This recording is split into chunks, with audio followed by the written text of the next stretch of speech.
I pledge allegiance to the flag of the United States of America and to the republic for which it stands, one nation, under God, indivisible, with liberty and justice for all.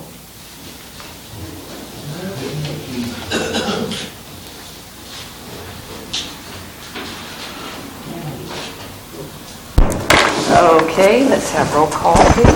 Franco? Here. Charlie Boyd? Here. Scott Friel? Here. David Harris? Here. Shirley Brew? Here. Thank you. You have 4. Okay. Shall we go ahead with the ceremonial swearing in? Let's stand up here, Shirley. Stand, you could do it. Yeah. Okay. Okay, raise your right hand. Repeat after me.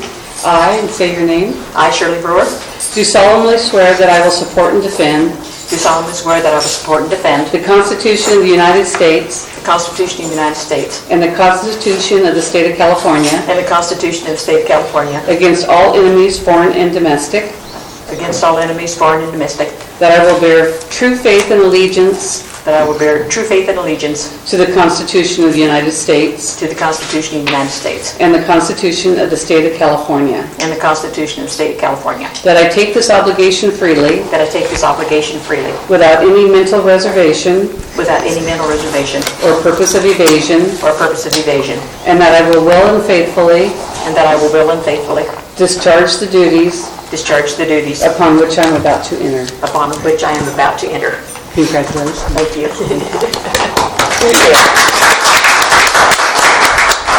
Speech? No. Oh, no. I think we should hear some. The council made me do that. This is the planning commission. What is it? Tell us what historical resources for. About myself, What do you want to tell us? So we know who you are. I have been here 3 years. I've lived on the Monterey Peninsula for about 31 years. So I've been here a long time. My daughter's been a Romas. I was on the County Planning Commission in Colorado for 3 years. So I do bring a little bit of background to What city did you get? it was Garfield County in Glenwood Springs, Colorado, on the western slope. I'm an Army brat, lived around a lot of different places in my life, and find myself back in California, so I'm really excited to be here, and met some wonderful, wonderful people, and just I want to thank again Vice Mayor Freeman for the appointment. I'm really excited to be here. Okay, thank you very much. Okay, is there any public comments? I don't have any speaker cards. Okay, so this is time for informal project review. Does anybody have anything they'd like to present informally as a possible project? Is your mic on? It is? I don't know. Is it? Good question. You gotta turn it on, yeah. Push the button. Okay, now it is. It's informal project review. Is there anyone that would like to present a possible project that they're interested in getting some feedback on?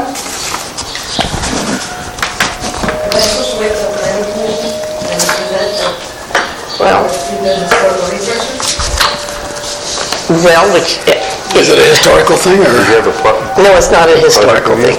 Then it should go to the planning commission. No, we'll wait for the planning commission then.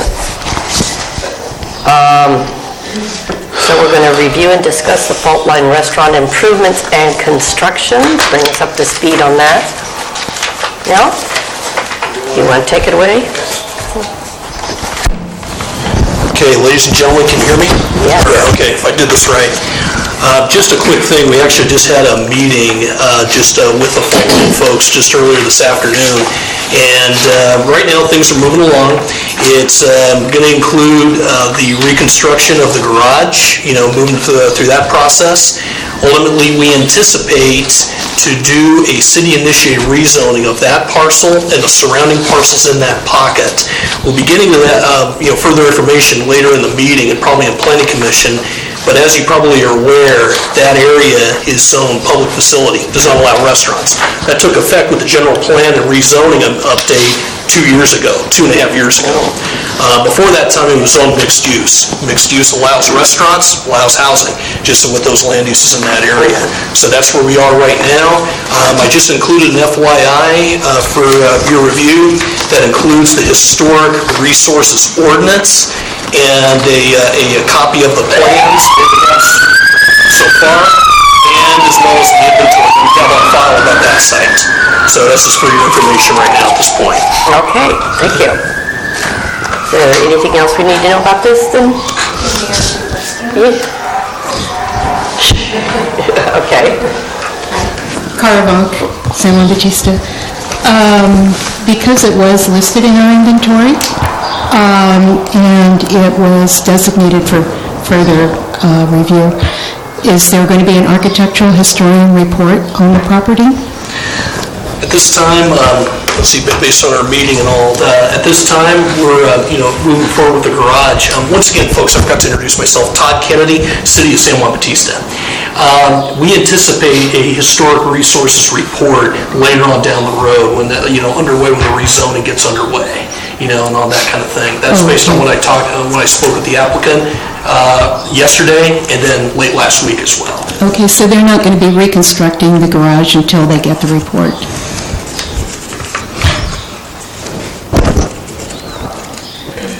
So can you give us a little background on historical inventory versus historic zone, just so that we're clear? Okay. And the sure. history on how things got in, how this came to be, how this home came to be in inventory. Because the landowner was never notified that that property was in inventory. And so when things land in inventory, were people notified? The inventory was done in, Georgiana, it was done in 1981, and then it was done again in 2000, I think it was completed in, was it 2006? 2006. And, it's a whole process. So we got a grant, a $25,000 grant, matching grant, from the California Office of Historic Preservation, because we were a certified local government. Before that, we had worked on a historic preservation ordinance, and hopefully the planning commissioners have that now so they know what their responsibilities are under the ordinance. So that was done with a committee. It was reviewed by the Planning Commission for an entire year and then adopted by the City Council. We got the grant, $25,000 grant to do the inventory. It was done by a professional architectural historian, Galvin and Associates. And it was a matching grant, so thousands of hours of volunteer labor went into that. The question is once the properties ended up in inventory, were the homeowners notified of the process by which they would have to do improvements? Were they notified that the rules changed? I don't think any rules changed, because we had an inventory back in 1981 as well. No rules were changed, and I don't think under law they're required to be notified, but everything, it was in the paper, volunteers, people here worked on it. It was before, I'm sure, the Planning Commission. The Historic Resources Board was brought back in with the ordinance. The ordinance was changed significantly by one of our earlier city managers.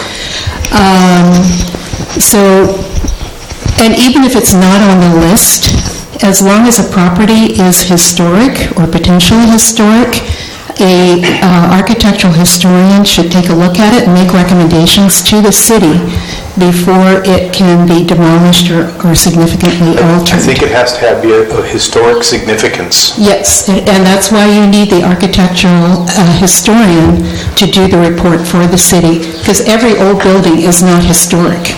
That's correct. And so that's why you need the architectural historian to do the report. This building was originally put on this list. I do not believe that the owners who have it now owned it then. Right. That's changed hands probably half a dozen times. So Right. anytime you buy real estate, you gotta do your homework, so to speak, in my opinion. Due diligence. Due diligence and find out where this sits, what is out, right next, is it gonna be next to a slaughterhouse? Is it gonna be next to a restaurant? That's the due diligence part. Now, I am curious, was the garage an addition? If it was part of, It's part of the original. yeah, the original 1920 such and such building, because I remember it was an Almaden wine tasting room, and I don't remember a garage being there at all, but... Well, that's that was- when you get that the was- architectural historian That was a long time report, ago, yeah. they would be able to tell us that probably by doing research. And this particular building probably is very historic because it was a Breen residence. And then No, I don't think that was a Breen residence. I think it was because we talked to people. The Edwin Breens. Edwin Breen? Yes, Edwin. There was Edward, but okay. I don't want to argue with you about my family, but go ahead. So the concern, the resident is concerned, or the owner's concerned that they were never aware, they were never made aware. Well, they had to do their due diligence, and this is a very historic town, so anybody who comes in and buys something should research it. That's the So law, Deb, basically. on properties where people come in and buy them, does the title, Title search. yeah, does the title search show that it's in a historical inventory or in a historical zone, or, because I'm just telling you what I'm hearing from the resident, is that he was specifically told it is not in the historical zone, had no historical requirements, that was part of the buying of Well, property. then they have an issue with whoever gave them that information. And then the other question to the city attorney is when properties get put into a new classification whereby the owners have to go through new requirements, additional requirements to do things on their house, isn't it a designation that they would have to know about legally? Not necessarily. I think when you have a house and you're going to look whether it's eligible for the California Register or the Federal Register, Or the and then local. whether there's a local ordinance in place and whether that's applicable. And I would say a house, I think California is like 55 years, everybody's, Yes. sits back. I think any 25 residence of it. over 50 years, now it's 45, And then, should be looked at. And then it doesn't even have to be the house itself. It could be contributing to a house next door. If you had the Mission, if it was right next door to the Mission, there could be a contribution to the historical district or this historical area, which would make the house fall under a historical significance possibly. And then really where this comes into play, not only your local ordinance, but CEQA, whether you can make a change to it under CEQA, make it categorically exempt, or have to do an EIR in order to change it. Every property can be changed in some respect, but you'd have to go through the rules. It was Federal Register eligible, or if it was on the Federal Register. So to answer your question, if it's on the register, they would disclose it. That should be in the real estate disclosure. And is this considered the register, this I inventory? don't think this is on a federal state register, but if it's eligible. It's on the local register, and Edsy, you don't know until you get the architectural historian to do the report, because not only was it a Breen residence, it was the Almaden Winery's tasting room, and then furthermore, we understand that the garden and the gazebo was designed probably as part of Almaden's, when they were there, by the very famous landscape architect Thomas Church.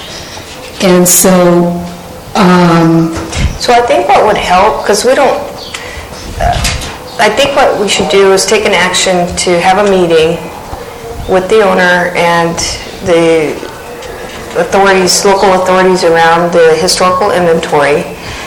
That way we can get on the same page because he feels that he is blindsided by this. And I would like him to better understand, and he's a great citizen, and he's doing a really good thing with this We're really happy property. that, frankly, I know, and that they're coming in I just want to and be reviving the fair property. with the resident, that he understands and is on board, and we bring him up to speed on the historical significance, and we don't have all that background, like all your notes there. Well, under CEQA, You do have a as list, our you do have city the list attorney. We have the list of the inventory, You do have the inventory. but why is it on inventory? Why is this, and why is it important? And just bring him along Okay, it's really a CEQA requirement, California Environmental Quality Act. As long as they follow the Secretary of the Interior standards, then there is a no impact and they can go forward. But you need an architectural historian to tell us, the city, what is the significance of this property? Why is it significant? And it has an association with important events or persons that have made a significant contribution to the broad patterns of our history. San Juan Bautista possibly is eligible for the California Register. I don't know, it might even be eligible for the national, because Almaden, they're the ones that got the American public to drink wine. They went on this huge marketing I campaign. think it's probably the right thing to do. I just need some support from the Historical Society to help me with this particular situation with this resident, because I think we just need to get him on board. He's doing a really great thing for the city. I want to take that extra step to say, let's get together, let's talk about the historical significance and why it's important that why this landed on the registry, why it's important we follow the process here to continue that. It's a legal process. But I'm asking for your support. Sure. Could I get a volunteer to help me with this? I'll be happy to volunteer. Several of our HRB members, I think you guys went to some workshops, didn't you, on CEQA a while back? Yeah, I might as well went to a workshop on quantum physics. It's very it is complicated. So can I get somebody that is passionate and knowledgeable about that property as yourself? I'd be happy to volunteer. Okay, great. So let's take an action. We'll set up a meeting. We'll get Robert aware, and we'll see if we can move the project forward. Because he's stalled on the project because of this, and Todd, he took your information, the inventory, he's executing the historical ordinance. However, I would like to do this with a little bit more education and collaboration with the owner. And again, we're really happy that it's being resurrected, and hopefully it'll be a functioning restaurant soon, because many of us remember, how much fun it was to have dinner there. So. And then the other action I'd like to take is I'd like to send a notification letter to all the people that are on the inventory, because this is I've only been here 2 months, and I've had 2 people come in blindsided by being on the inventory. See, the thing is, it's even if they're not on the inventory, because the people will say, I don't want to be on the list, I want to get off the list. The list has nothing to do with it. The house is either historic or not, and even if it's not on the list, and we missed it, and we say, hey, they still have to go through the same process. But, we'll be happy to talk to you about it. Or maybe in the water bill, I said every house in San Juan is potentially historic. That's true. Therefore, every house in San Juan has to check really these good. things. Anything over 50 years old. Well, I think they lowered it to 45. Yeah. I think that would be Yeah, because I just want to avoid people coming in that have invested their money in these and they were told they could go do this, they went off and did this, and then all of a sudden they're put behind 3-4 months trying to go through this process. It's they're not familiar with. It makes them uncomfortable. They don't know how big this is going to get. So if I can put the rules out there to everybody up front, then at least they're notified and they can't and it went to every resident with no water bill? I think that would be good. Okay, so that's the other action. Can I ask Thank you. another question for Todd? Was the demolition of the garage, was that a permitted demolition? Don't you have to get a permit to do demolition work? Yep, go ahead. Was it permitted? As far as we do have an open permit on there, and based on word of mouth, we have not received any kind of documentation at this time. However, we are anticipating it. What happened was, from what I was told, and I did see pictures, I just didn't ever get any hard copies, but a permit was pulled to do reconstruction, or to do, reconstruction repair work to ultimately demo the building itself. What I need and what I don't have is, documentation like insurance claims, contractor statement about what happened from when the tree fell, damaged the roof to the walls, and that's what led to the contractor to make the decision that he did to bring it all down to where it is right now. So, just back to my original, did they get a permit to demolish the garage? They filed for a permit, yes, but it has not been issued. Hasn't been issued? Has not been issued. The garage got demolished? That's what I've been told. Okay, I'm just trying to catch up on the timeline of things. I saw the damage to the garage. I mean, the branch was pretty significant. A branch was like a tree that fell on it. So I saw the damage to it. I just want to catch up personally the timeline, because, I understand this gentleman, or these folks came in and bought the property, and they're concerned about so-called being blindsided, but I'm just worried that they were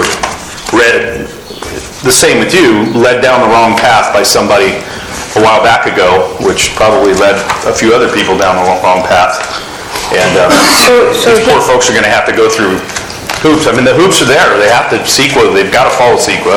They're going to have to follow our historic guidelines. I mean, that's just, if not, we might as well just throw all this stuff out the window. This is what Robert told me today. So he came in today on a different matter, that we got to talking about this garage. He said that he had requested multiple times to get somebody out there to inspect the property, to look at it before they tore it down. That's the extent of it. Does he have, did he show you emails or writing, or? And that's what he told me. And like I said, it was around a different matter, so that's what he's saying right now. Okay.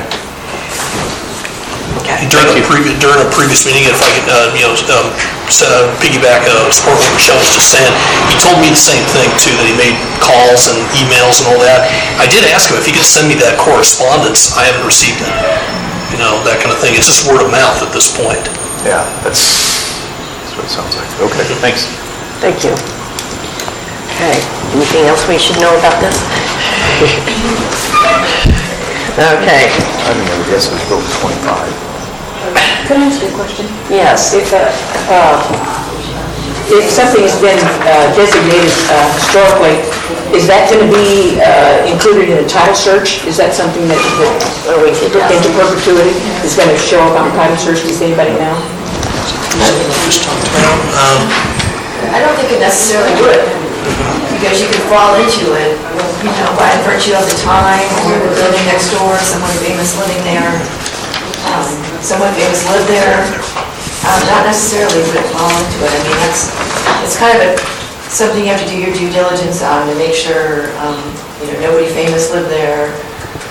It doesn't have, designed by an architect. You can kind of look this up. There was a big battle going on in Pebble Beach about somebody trying to demolish a house, and whether the architect was a prominent architect that designed it, and big fights about that. So it wouldn't necessarily be in the title search. You can be blindsided by it. Could we have a member of the HRB on this little committee that we're going to put together? Are we going to put a committee together? All I want to do is write a note, to draft a note. Oh, I don't know. You're talking about for the conference you want to have? Oh, it's just a meeting. Yeah, it's just a meeting, informal meeting that we can follow up, because he was asking how he ended up on the inventory, and so I think that... Well, I know, but we're not trained. Because it's within their background. Aren't you HRB? No, these people are HRB. Yeah, this is HRB. I'm on the historical, I'm on the board of the Historical Society. You might want the Historic Resources, a member of the Historic Resources. Okay. I'd be happy to do that. Okay, that'd be great. Thank you. Okay, Shirley and Cara and I will meet with, okay. Georgiana. Okay, great.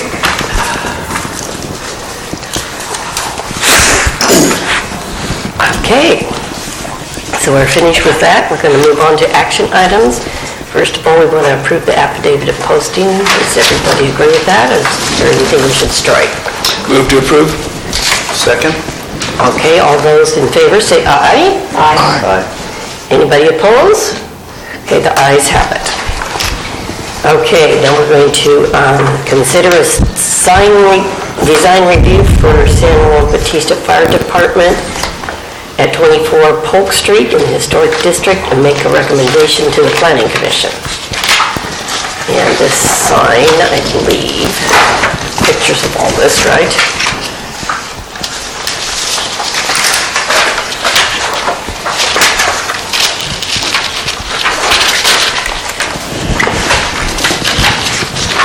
Okay.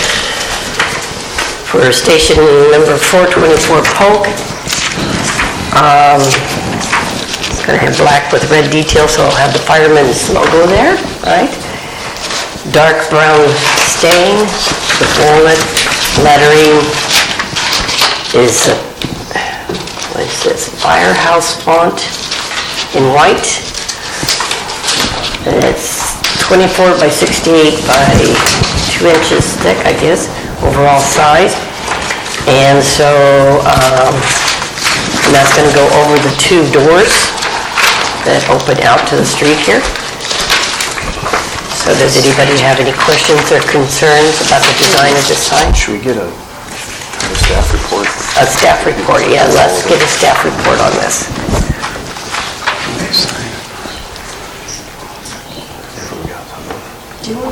Yeah, okay, you bet.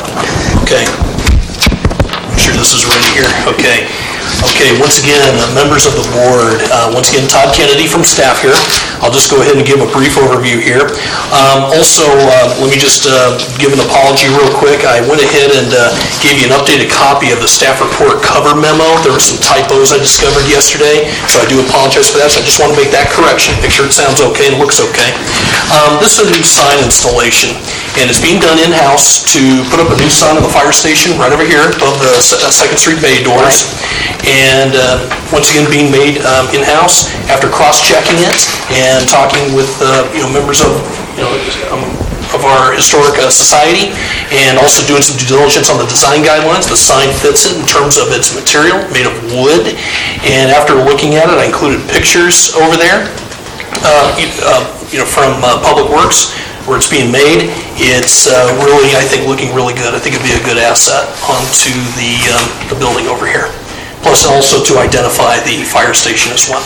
So we just go ahead and take this to the review, and just as well with similar signage that has taken place, and that's why we're here tonight. Okay. Also, furthermore, there'll be another sign that we already have on in-house here that will be put on this set of bays over here on the Polk Street bays, around the 24 Polk Street side. But this action is just for the sign over here. I think, let's see, I think for both, yes. Oh, it's for both of them? For both signs. Oh, it is? Yeah. Where's the, So you remember, this is this one. Yeah, this one right here, the office. Okay. This one. It's sort of like, let's go over here, let's go over here. It only talks about one sign. do you have a resolution yet? Resolution. What are we supposed to do? Yeah, here we go. Did you find it? Got it right here. Who's making the sign? It's being done in-house. Our Public Works supervisor is putting it together. Is this the same method in which we had these signs made up out here? The same person or same people are doing that? Yeah. Okay. So are we talking about one sign or 2 signs? Yes, that's what I'm confused about. Are we talking about one sign or 2 signs? The address of the fire department is Polk Street? 24 Polk Street. Okay, according to the resolution here, approving the sign for, let's see.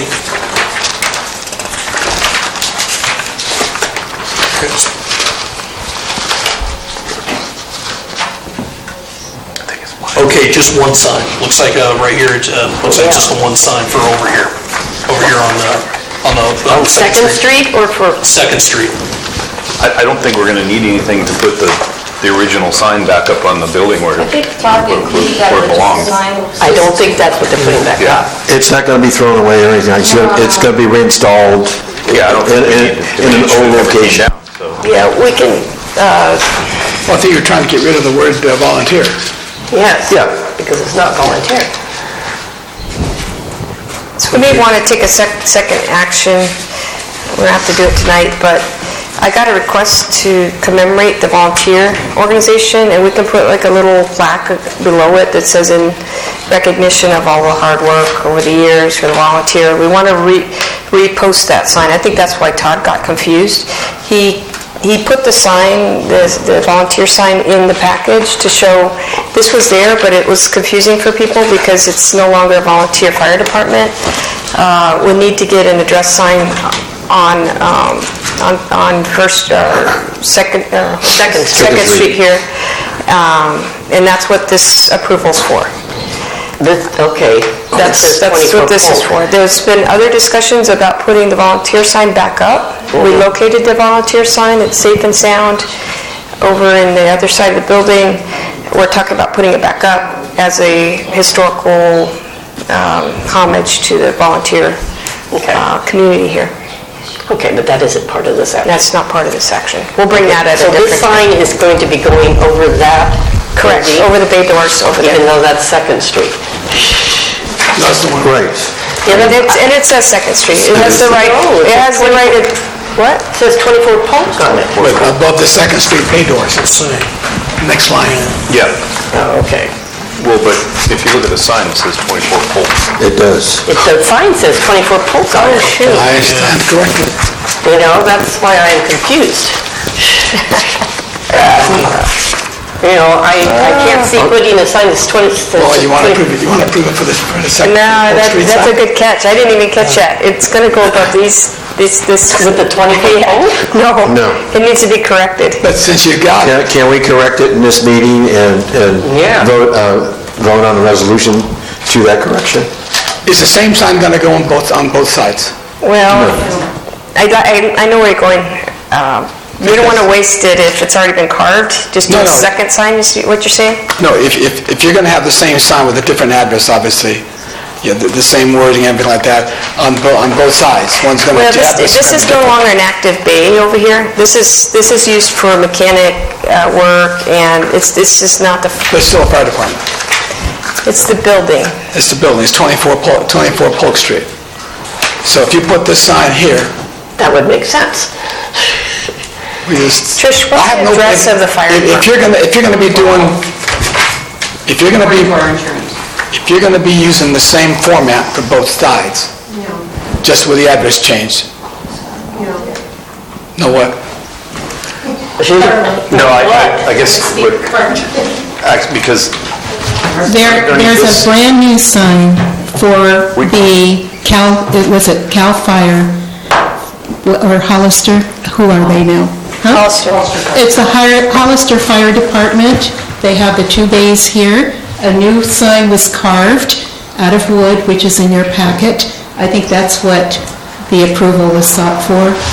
Then we have a historic sign that the volunteer fire department, the historic sign, and I think Scott mentioned it at the last meeting, there was an idea of putting that up there, having the old fire truck in the bay on display, as part of our historic ambiance. But that is the official address of the fire department. Is it? Yeah. Yes, it is. Yes. So I didn't catch that. So the problem is the sign has the Polk Street address, Right. but the sign, that wooden sign, we actually want to put over the Second Street bay doors, so that's going to be I move confusing. you change the address and move for approval. Is there anybody second the motion? Well, I have, Or do you want can to we, make some can we comments? have a talk about this real quick? Yes. I mean, Go right ahead. it's everything, we've got everybody else throwing in their 2 cents, so. Your turn. Okay, so it's going to say Station 4, exactly what it says here, but what confuses me is that Hollister Fire Department doesn't own that fire station, so how's it their Station 4? Why doesn't it just say, Fire Department and, Doesn't matter who's there. proudly serving the city of San Juan Bautista? Excuse me. So, I guess that's just, I'm on a roll here, let me finish. So, I'm a little bit confused by that. Did the Hollister Fire Department buy that building? So they don't know? Okay. That's a good point. This building right here is the original fire station, all the way to where that back window is. The sign that's at the very back of this is the Alex Zeller sign that's hung on that ever since it was built. I know that because my grandfather hired Alex Zeller to buy this sign when he built that building. That sign should be back on that building. And that's 24 Polk Street. This garage is part of City Hall's, originally the fire department's property. The fire department owned this entire lot, and they gave the city this little piece of property to put their City Hall and the post office on. That address is 211 2nd Street, because it's all part of this same piece. 311. Or 311. So if we're going to do an appropriate sign for it, like Ernie says, we need to say 311 2nd Street. I got no problem with, the rest of the stuff, but Station 4 I got a big problem with because it doesn't belong to the City of Hollister and it's not their fire station, and I don't know why it says Station 4 on it. So that's just my This concern. is just something we can change. We can do whatever we want. What do we want it to look like? Station 1. Or it doesn't even have to say. Station 1, well, it doesn't have to say station, but the thing is that I think he's right.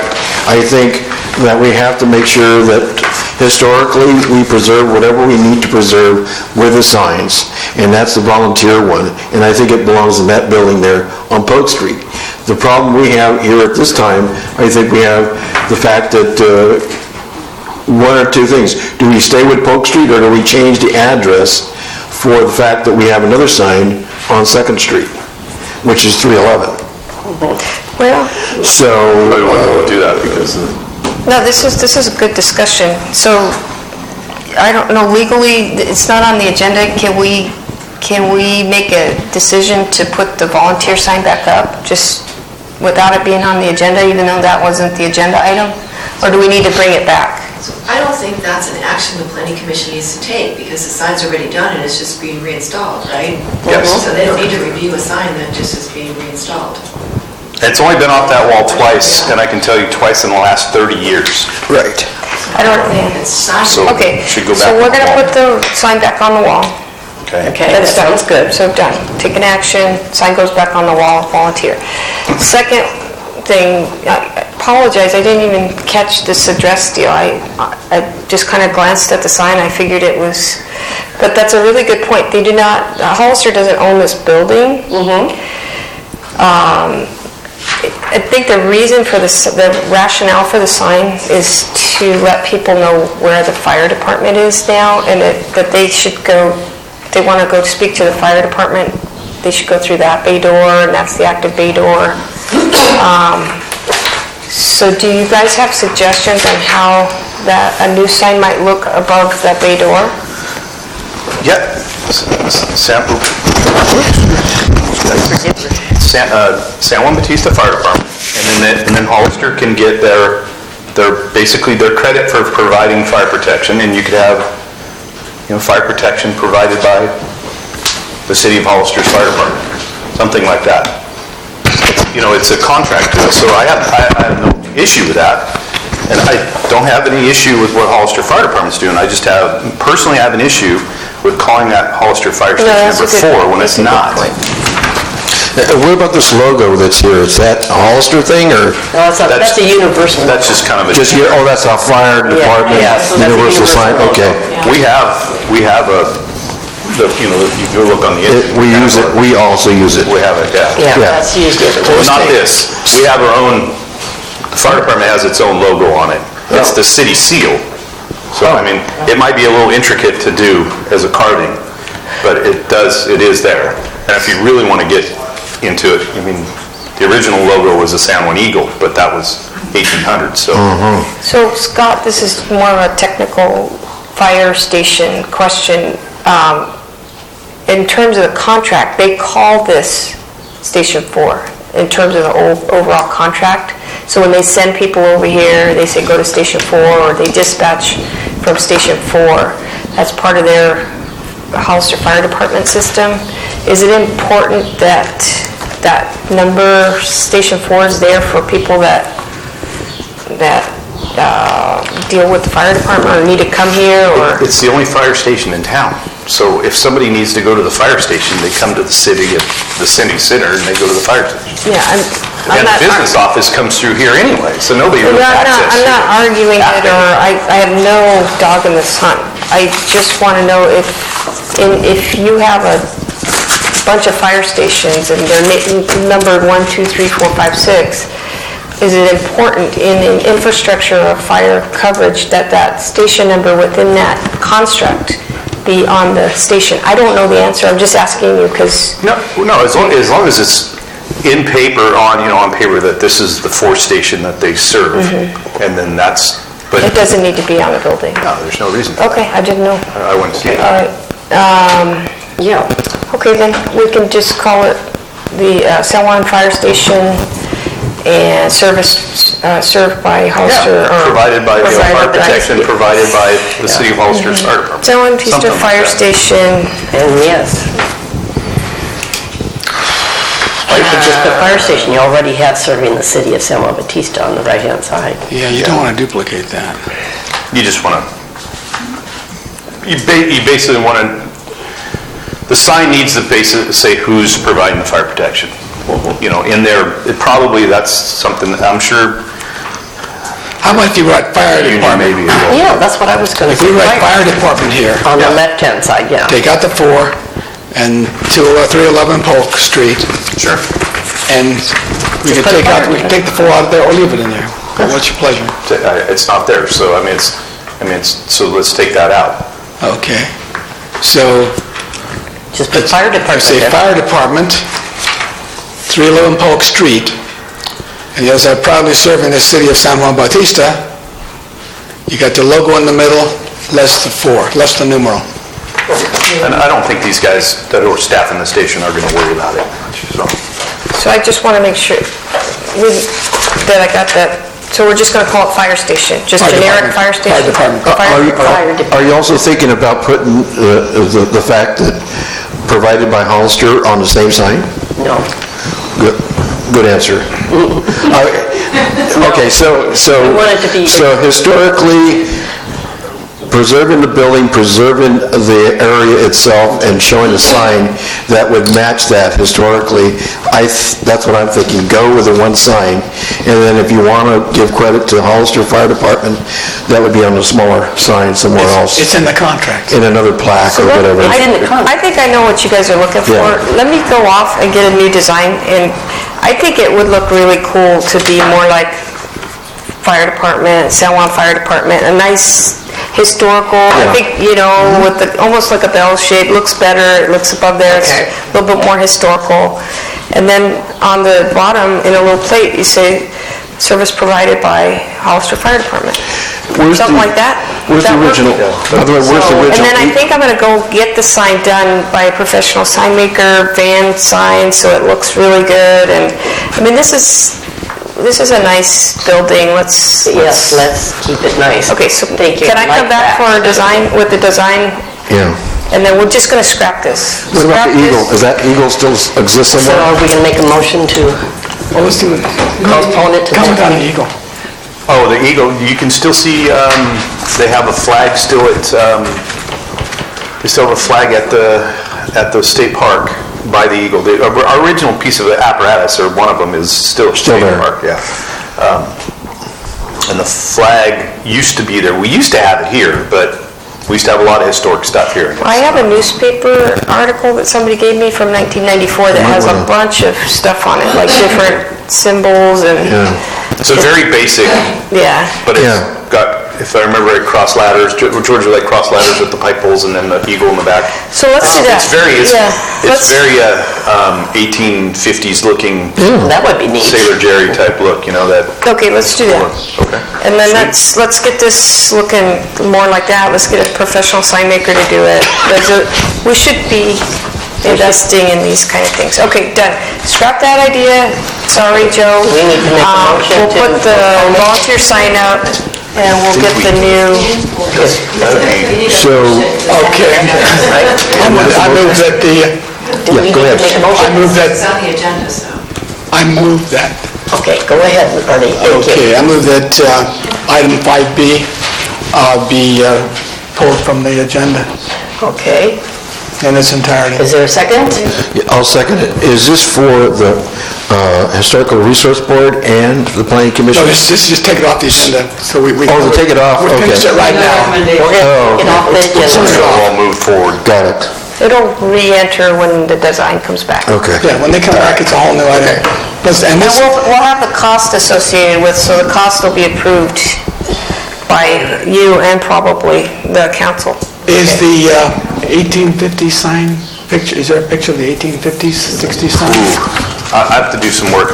Yeah, I mean, My grandpa might have some, yeah, my grandpa might have something. Scott, send me that was still any available. images you might have of, especially of the, Okay.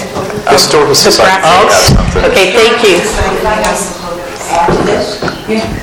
The Historical Society for 20 years has a book about the volunteer fire department, this thick. Multiple copies, including all the written text. We have not published it. The fire department, the volunteer fire department, excuse me, I'm Georgiana Gallardi for the... From the Planning Commission. The volunteer fire department started in 1868, which was the year before the city was incorporated. And it served until about 2 years ago, and the volunteers who had been serving all these years simply walked away from here without us celebrating them. So I am so thankful that we're bringing back some of these things to celebrate them. I think we should put the year on there, too. Since You know- 1868. There's something else to consider. We've got there serving the city of San Juan Bautista. And then Barron's. Do our folks go up the canyon?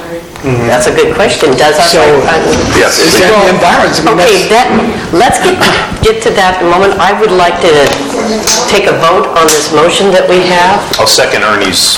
Well, we have, David already seconded it. So all those in favor of... Bringing it back Bringing it back later. in a nutshell. Deleting this, we're just taking it off. Deleting this item from our agenda, say aye. Aye. Those that oppose? Okay, ayes have it. Thank you for all this wonderful discussion. I think it would be great to say it was founded in 1868 on the sign, too. You know, that would be really nice to have on I took a there. note of that. Georgiana, you guys that will book see- the one Eddie wrote? I think Eddie wrote something. Okay, so where are we at?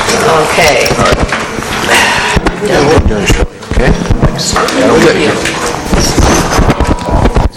Okay.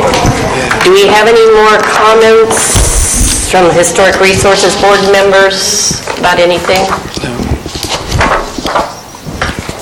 Okay, City Manager, did you want to add any more? City Planner?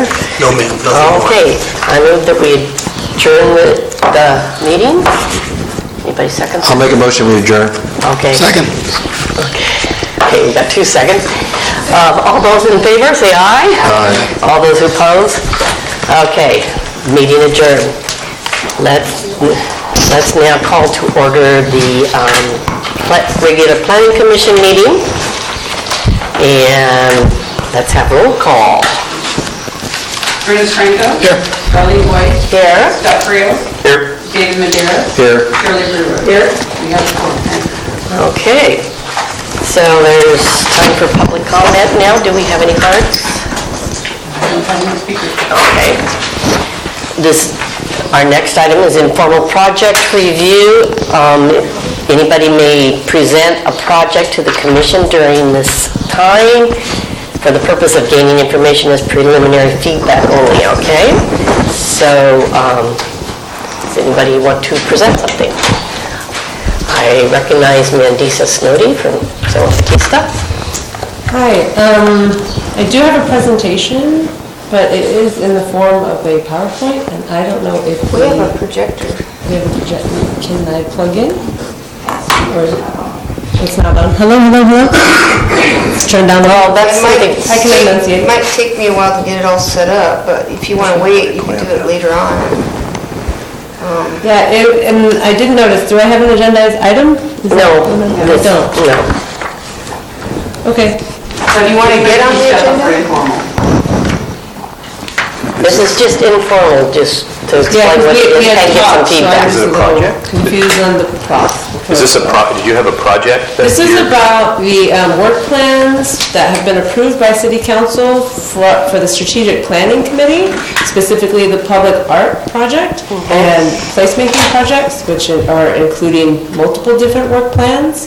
And so the Public Art Project, we have an artist bio and kind of like an introduction to what the public art is. I had talked to Chairwoman Boyd about that project, about what the ideas of the Planning Commission, where that could potentially go, location. It has already been approved by the City Council, and so I was just following the direction that I needed to come and provide information. To the Planning Commission about... This really isn't a formal project, this is more like an agenda item. Formal project, I think you need to put it on the agenda. Yeah. I did request that. It's not on the agenda, so. Right, so I don't know what happened. Curious, the council saw it before we did? Well, the Strategic Planning Committee is only accountable to the council, not to us. Yeah, but they are if they're doing... Is it a reflection of the general plan? Is your project a reflection of the general plan? Yes, it does directly relate to the strategic plan of the general plan. So the strategic plan elements were submitted to council in our work plan as a package, and it was all approved together. And so... See, if you got, the general plan got approved with all kinds of items in it, and this the strategic planning committee got pulled together to implement various aspects. It sounds like she's got one of them, which I would say is an agenda item.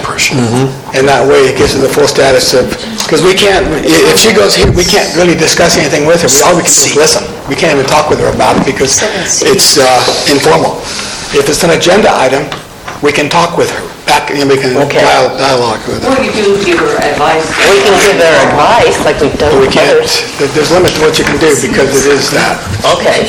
Yeah, most of the advice was just... Hang on, so they did get there's an agendized item from, it's called Park Strategic Plan Report. Is that separate? So you are on the agenda under discussion items for the Strategic Committee? Okay. And it says Park That's the Strategic parks. Plan Report. 7C, yeah. Okay. So what, were you So planning that to will... do anything there? I'm also here as the vice chair stepping in for Shauna, who Did you wasn't able to have make it. Did you have something to do She there? wasn't able to make it. She let me know that I needed to show up here and also to the planning commission, to the city council to do the reporting. So, I did send an email to Commissioner Boyd and I talked to staff, about, If the Brown app, you have to give 72 hours of Right. presentation. this is part of the work plan for the strategic planning committee. Yeah. But it isn't on the agenda. Then I can talk during that agenda item. I was just... It says Park Strategic Plan Report. And that's a report in your packet. And it's a discussion item. So, for whatever reason, the arts discussion item did not make the agenda. Mandisa, I don't know why. Chairwoman Boyd said that it would be best to go under informal project review. That's what the email back said to me. So I did ask for an actionable item, and I went through the proper protocols. And it was just discussed to me that this would be the way to do it because it has been already approved by the city council, but they haven't seen, there hasn't been any visuals, and so the concern was, how are we going to allow a special event to happen where we're painting on city streets when we have an image, right, or a kind of like a sketch? If we're going to be doing that, then I think that image should go through the planning review process, so that's why I brought it to the planning commission, because the work plan has been approved to do the actual item, but then the actual image or what the art looks like, that was my thinking. Yeah, that makes sense. When are you doing it again? That's why it needs to be agendized. Yeah. Because if we're going to take action on it, yay or nay, it has to be agendized. If not, we can't take action on it. All you're going to do is just virtually tell us about it, and then we'll, I mean... Right, yeah, I requested it to be an action item so that we could do it on the weekend of the 24th of June. So that was why I initially requested to be here today to do, and I got the presentation together to get you the idea and the artist bio. And this will be an action item for the city council next Tuesday. So I don't know, maybe we can, because there's a budget request for it, so... So it's coming under budget, or it's coming under... I'm doing the agenda and something. It's not in the strategic plan report. Oh, okay. It should be in the strategic plan report, yeah. It was one of our actionable items. We're only supposed to have brief discussions on matters that aren't on the agenda, so we're already kind of crossing into a very long discussion about something. I would recommend that if you want to hear this, you continue tonight's meeting to a special meeting, where you have a special meeting, and then that only takes 24 hours notice. You can set a special meeting if you want to hear this, and this could be agendized 24 hours in advance for a special meeting. Is it possible that the discussion item was simply mislabeled? Because it's from the same committee? So the Brown Act says that you have to agendize things 72 hours in advance from a regular meeting. And you just said it's not, you said it's not number 7C. I did say that the 7C is the agenda item, it's just 7C is mislabeled. There's a report in this. Because I'm also on the... If you pull it into your report, perhaps they can stop the meeting and you can set up at C, if you could pull it into Park Strategic Plan Report. If this isn't a Park Strategic Plan Report, then you cannot make this presentation. Because the Brown Act says that everybody that wants to hear this has to have a right to come out and talk about it and have it down. So it's not, I'm not trying to be mean or sick or anything. I understand. I'm just getting conflicting, like, what I'm supposed to do. I can go in between, okay, so. That's it? Do you want, can we take an action to decide if we want to do a because there's a deadline?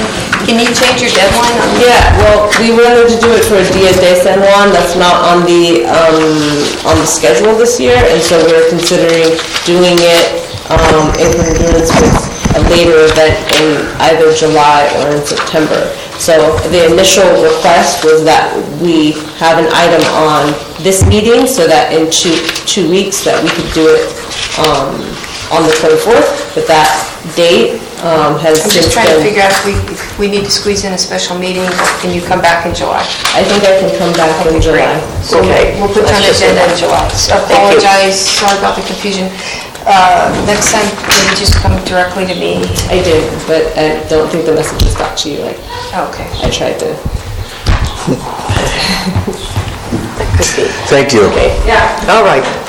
Thank you very much. Okay, any other possible project reviews that we need to listen to? Okay. You know, we got to get this strategic planning committee straightened out. Somebody said the council has it completely. Sometimes it comes to us. I think we need a chain, somebody draw out that chain of command as to where we fit in that schedule. Yeah. Because if we're being bypassed, let the council do the whole thing. Can you take an action? If we're going to be dealing with it in the process, we should know where we stand. Thank you. I agree with that. So we'll take an action to outline the information flow, make sure everybody's in alignment with the information. Do you need a statement from us? No, I think it's just a process. Okay. Historic district. I'm sorry. If it's in a historic district, I think you should see it. Yes, the HRB, yes, the Historic Resources Board. The council can't bypass that. That's an ordinance of theirs. Yeah, okay. So we'll put it on the Historic Resources Board agenda?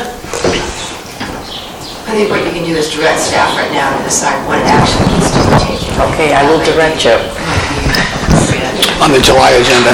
On the July We're agenda. going to do two things. We're going to add the arts overview project overview discussion item to the July agenda. And then we are going to take the action to, because there was some confusion about the information flow from strategic to council to planning, how that flow should happen. That's Get correct. everybody in agreement with how that should happen. Yes, and whether planning commission even falls So the into that. staff is going to come back and say, to council and to you, say, here's what the information flow is. Okay, that would sound good. The bylaws in the strategic planning committees are really specific that we make recommendations to council, and we're actually not supposed to present to the planning commission. The reason why I'm here is because the nature of the project that has been approved includes something in the historic resource district, includes paint or signage, if you will, on, and because of the sign ordinance and because it's in the historic resource district, that's why it was my personal idea to come and present as kind of just like an act of good faith, but really it's already been approved, but the image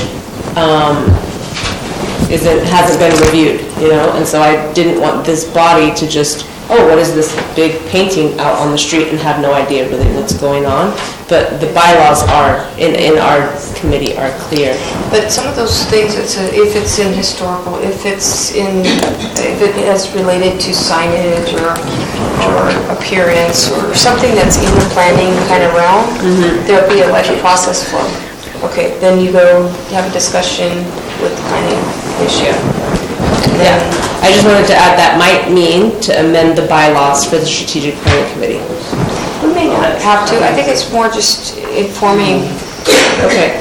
If there's criteria. I've just been discouraged by my chair from presenting to the planning commission because our specific purpose is to make recommendations one direction. But if you have a PowerPoint, give us 24-hour notice so we can set up and be prepared. And if you have an item on the agenda, we need the materials a week in advance. Staff report. No, Monday, so you did fine. Thank you. Okay, thank you. Well, I see some problems here. If the council has adopted something that it includes us or bypasses us, we need to know. Yeah. And if they're going to bypass the planning commission, then maybe we don't need the planning commission. They can do what they want. I'm taking this very personal because the commission, you don't go to council. We're supposed to. You go to the planning commission. We send it to council. If the council adopted the general plan, which is prepared by the planning commission. I mean, I see a lot of problems there.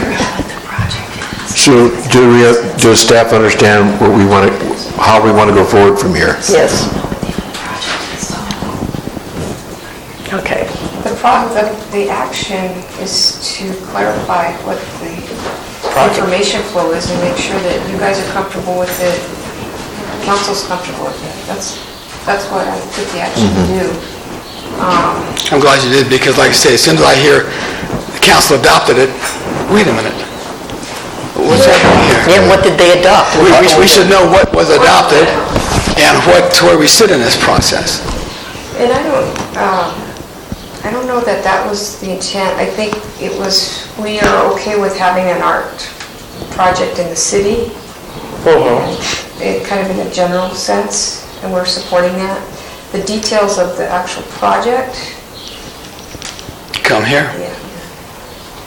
Well, then So you can have all the committees. It needs to be stated in their bylaws. You can have all the boards and committees you want. Action to do. Okay, thank you. You can have all the boards and commissions you want, but you will have a planning commission by state law. Yeah. There's no getting out, we have to be here. Or the council can be planning commission and city Yes, council, but yes. there must be a planning, and there must be, and anything else you can have, it's up to the council, but they will have a planning commission. Yes, we're the vetting committee, right? So I'll bring that back Next month? month. Okay, thank you. All right. Consent items. All matters listed under the consent may be enacted by one motion authorizing actions indicated for those items designated. Move the consent agenda be approved. Yes, can we move, okay, we have one motion to approve the consent agenda. Is there a second? Second. Okay, all those that are in favor of approving the items on the consent agenda, say aye. Aye. Anybody oppose? Okay, the ayes have it. Okay. Public hearing items. Consider an application for a minor subdivision of a 12.5 acre parcel at 830 Mission Vineyard Road. The property is zoned industrial. The applicant is Dale Cope. And we're going to consider the resolution 2018 XX approving the parcel map at 830 Mission Vineyard. Okay?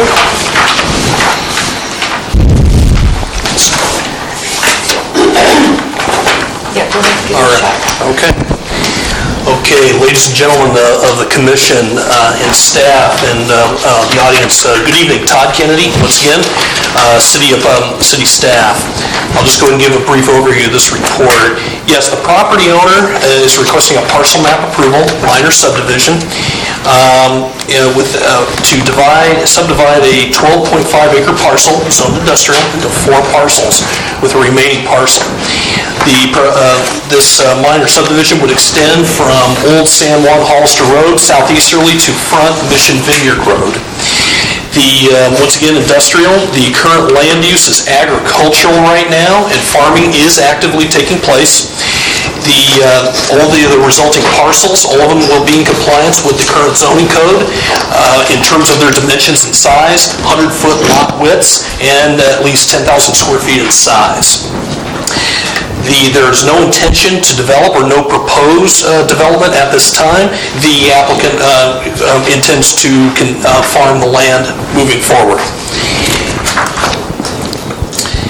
And city staff has been, including engineering, has been involved. All of us together have been involved with this project, and we'd like to go ahead and move forward to recommend approval.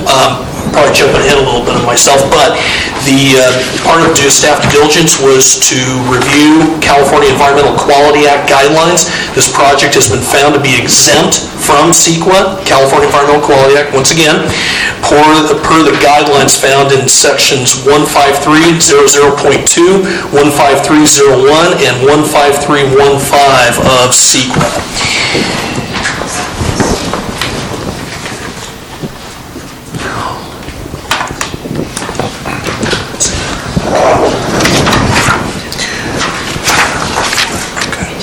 Okay. Ladies and gentlemen, thank you. I just want to go ahead and add in some more information. The lot for City Well 6, which is part of this project, could be created in fee title as a conveyance for public utility purposes. That was the remaining parcel that I was talking about earlier. Oh, thank you. Per the Subdivision Map Act, Section 66.426.5 of the State Subdivision Map Act. Once the parcel is approved by Planning Commission, approved by the city engineer, and signed by all parties, the map documents would be presented for recording at the county recorder's office. So, okay. City staff records a conveyance for public utility purposes to create the City Well 6 site in fee title. The recorded document number is added to the parcel map Mylar, and 2, city staff records the parcel map. Those are just one of 2 steps I just read that are indicated in the staff report packet. And folks, that just concludes my briefing about this project, and we'd be happy to answer any questions you may have. Staff recommends approval of this project. Okay, thank you. So is there any discussion on this item? Oh, first, thank you. Is there any public comment on this item? Okay, come on up here, please, and identify yourself.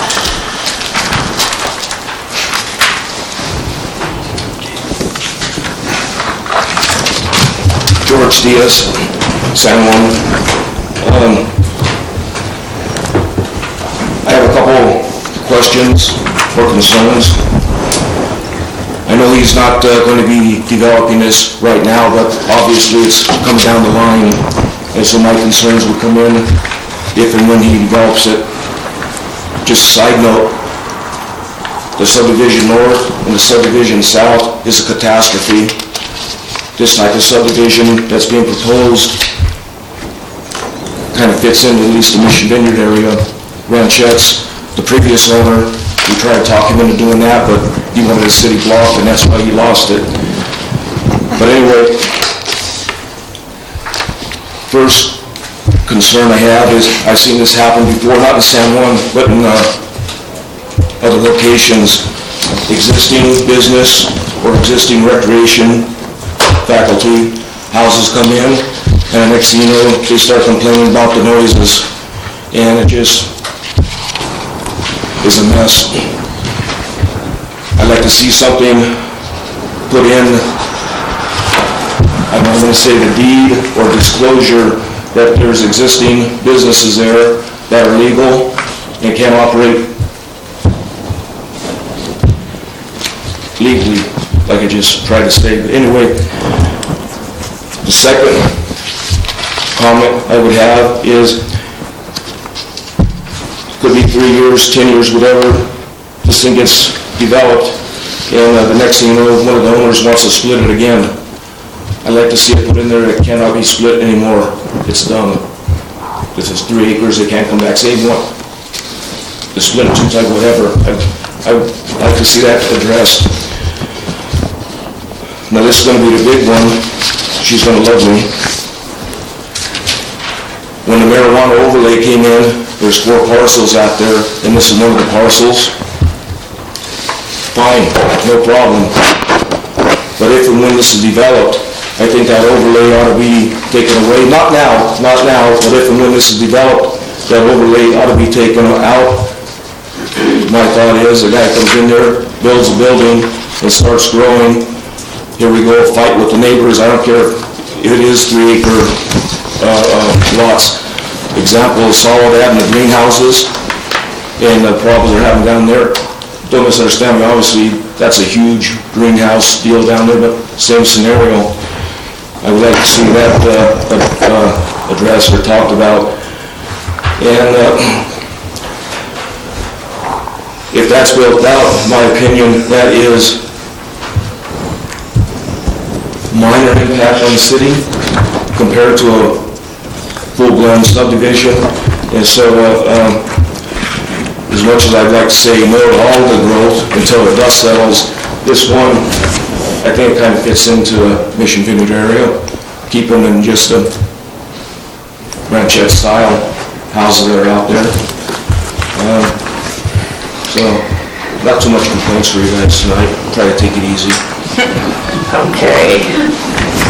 This is zoned industrial, right? That's So just to leap forward, this is not an application for a subdivision. Yes, that's right. With houses. This is for just a lot split. Thank you. Hi, my name's Ann Hall. I'm with San Benito Engineering. I'm here on behalf of the client, Dale Cope. And I would just like to address some of the concerns Mr. Diaz brought up, and I think the attorney already said. This is dividing property, but it is zoned industrial. It's not a residential subdivision that anticipates homes. The immediate plans are to continue farming it as it is, but it would create 4 smaller parcels that would continue to be farmed. And then, as to the concern about not allowing further subdivision, I think that's a subject that falls under your zoning. You know, you have to comply with the zoning guidelines, and whatever they may be at the time in the future, if somebody wants to do something else, the property owners will have to comply with it. I don't think that's something that is attached to this particular item. And finally, let's see, I think one of the other concerns was about making sure property owners were aware of the businesses in the area, and again, I think that related to the thought that these might be residential units when there's industrial across the street, but this is an industrial property across from industrial. So if this were developed in the future, it would have to be industrial lots in keeping with the zoning. So, again, I think the big winner here is San Juan and the ability to get the low lot separated. So hopefully that achieves that purpose. Do you have any questions for me? I don't. Does anybody else? So, yeah, it's zoned industrial, so I don't see residences going in there. Right, and I just want to concur with Ms. Hill. I actually wrote down too, you can't legally condition this map to make the units, to make the land areas smaller. That would have to be future zoning action by this planning commission to make these lots smaller, so. Yes. I completely concur with that. Okay. So, real quick question. You mentioned the well swap. Is that kind of a little bit of a strong arm? If this doesn't go through, we're not going to swap the well type of thing, or? I think this, you have to subdivide the property to create the well lot to give to the city. So I think it's not so much a strong arm as part of the action required to achieve. You're correct. We could subdivide, we could actually parcel out one piece of that lot and then go from there. I'm just asking. You brought the whole swap up, so I was just kind of asking if that's, if that was your intention. I think it's part of it. I think this was a result of discussions between the city and the property owner as to how best to achieve that with everybody's goals in mind. Okay. I don't know that it was a strong arm action. Okay. Okay. Thank you. Thank you. We appreciate that. Any other concerns? I had a question about swapping the two parcels for the well lot. Is that an even swap? That action is not before the commission tonight. So that's not even something we can discuss? What you're just doing, there's no swap here. You're just creating, there's a big piece of land and you're creating all these parcels. And the well is going to be a public conveyance, so it's going to be reserved for a public well. So there's no swap as part of this action. This is just a minor subdivision. I was just going to say, correct me if I'm wrong, it's considered a minor subdivision of a parcel. Right, so sometimes you see these when somebody, is deeding out their property, they want John, Bill, and Bob to get the 3 pieces of land. Lots of times you'll see a minor sub that somebody's going to divide their land. So we don't really know the future purpose. So that'll be a project that will come in front of the planning commission at that time. So it's a 4 or less lots is a minor subdivision. Yeah. So it's a minor subdivision of industrial lots. Of industrial lots, yes. Now here's kicker. The county still shows that as a residential parcel. So just like I said with this, another piece of property that we were dealing with, it's on, I pulled up the assessors. I know there's a whole different, we deem it industrial, but the county's still calling it that, so maybe we should get on board. This is the second time now I've got this, and I think it was after that master plan was updated. Some of the annexation didn't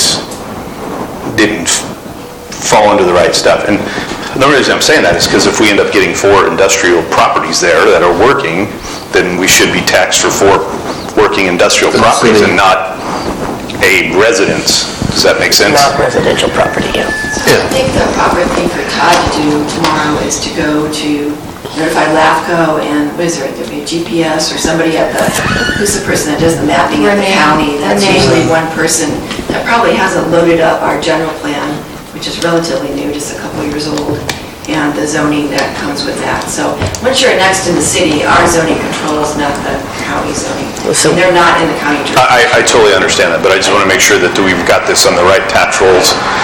Last time I called them on it, they had no clue that we did the annexation because nobody came to them and said, we did this annexation. So that should be LAFCO though. I mean, LAFCO is the one that should be Well, switching it. yes and no. I mean, we should do due diligence too and make sure LAFCO's doing their job. So that's all I'm concerned with, is just make sure we got all of our ducks in a row, so to speak. I'm sure the person at the county wants to do it accurately as well. Oh, definitely. Say, staff members should talk to LAFCO tomorrow, talk to the county. Okay. Are they GPS coordinator, or what are they called? And he was super concerned with it. I mean, he was like, okay, we need to get this on, that was on the Copperleaf piece of property. It was deemed agricultural. Yes. Even though we deemed it residential, so just want to make sure we get the right, don't end up in I lawsuit. know the county GIS, when you look at it, it can be as much as a year behind. I've talked to them on other items, they can be a little behind. But this does have, it's been annexed in the city of San Juan, and it has San Juan Bautista APN numbers, so I know the assessor knows it's in the city, because there's a different assessor's parcel number assigned to the county than to the city. And they have been updated to reflect the city annexation. So I do believe that the assessor's department is aware that it's in the city at this point in time. Okay. So, and that's the more critical part than the GIS, which is the GIS is great, and it's a tool I use all the time, but it's not the legal representation, it's their best effort toward, and it tends to be a little bit behind. Well, I'm not talking about the map. I'm not talking about the physical map itself. I'm just making sure that we have the correct designation with the county that we have here. Is that everybody on board with that? Okay, that's all, that's, as I was discussing with them, that's all I For need. tax purposes. Yeah. So I got it, thank you. Okay. Any other concerns? Okay. Would somebody like to make a motion to approve this minor lot subdivision?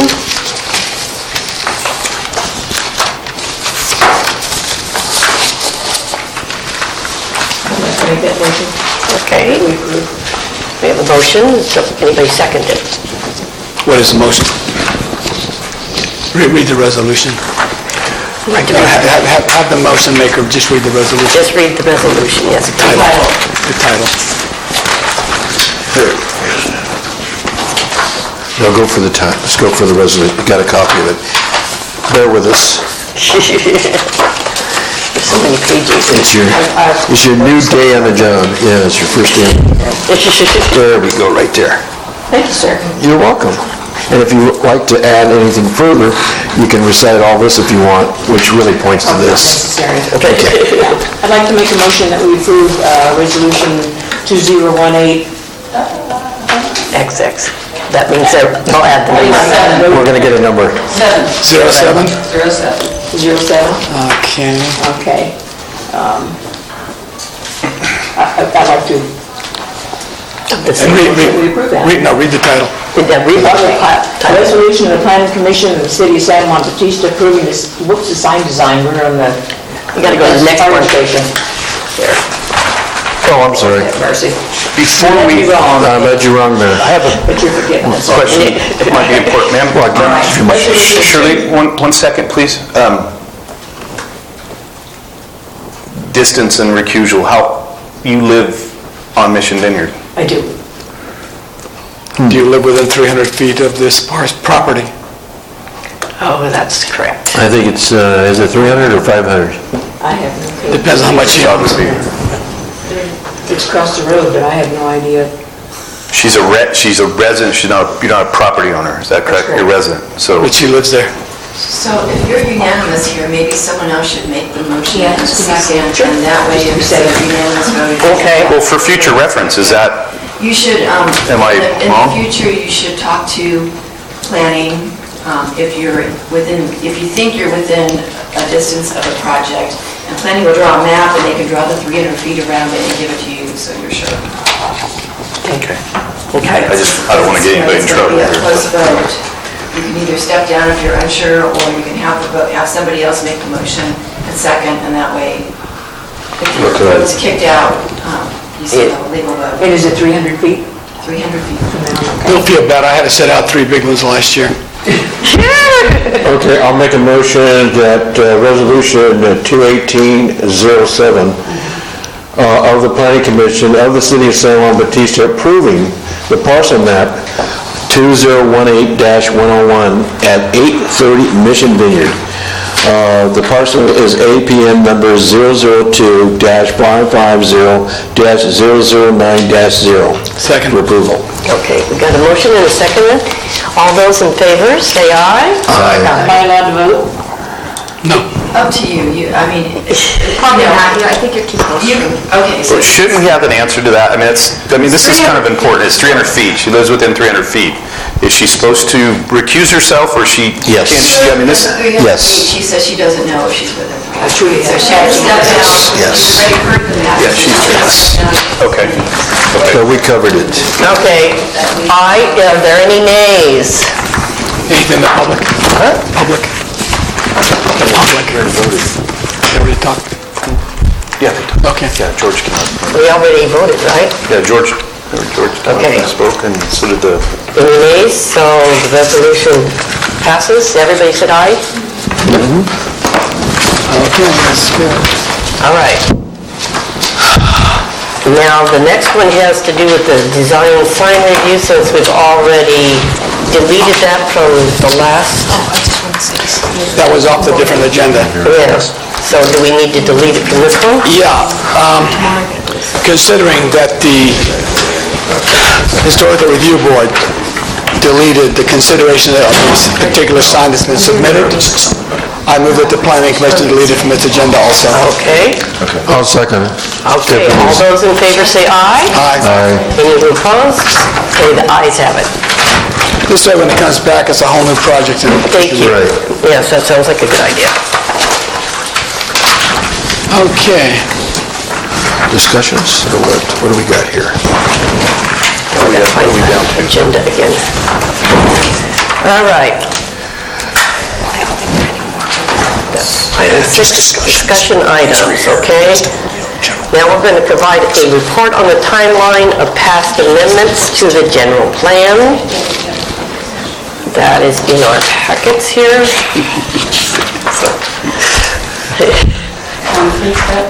Oh, yeah. Todd's brew time, huh? Okay. Anytime you guys. Go ahead, Todd. All right. Okay, ladies and gentlemen, once again, Todd Kennedy, city staff. And this is a response to commission request and our discussion that we had back on the May 1st commission agenda when we talked about the general plan. I went ahead and did some research, dug into it, saw what we can find out. And a great deal of information I was able to find. And the general plan, we talked a little bit about this earlier in the meeting, but just to kind of give you some information, a set of resolutions approved the general plan in February of 2016. That's when it took effect, and it's been effective ever since. And it amended the general plan from the 1998 general plan version. That was started in 1998 and all the way through 2015-16 when the current one that we see right here took effect.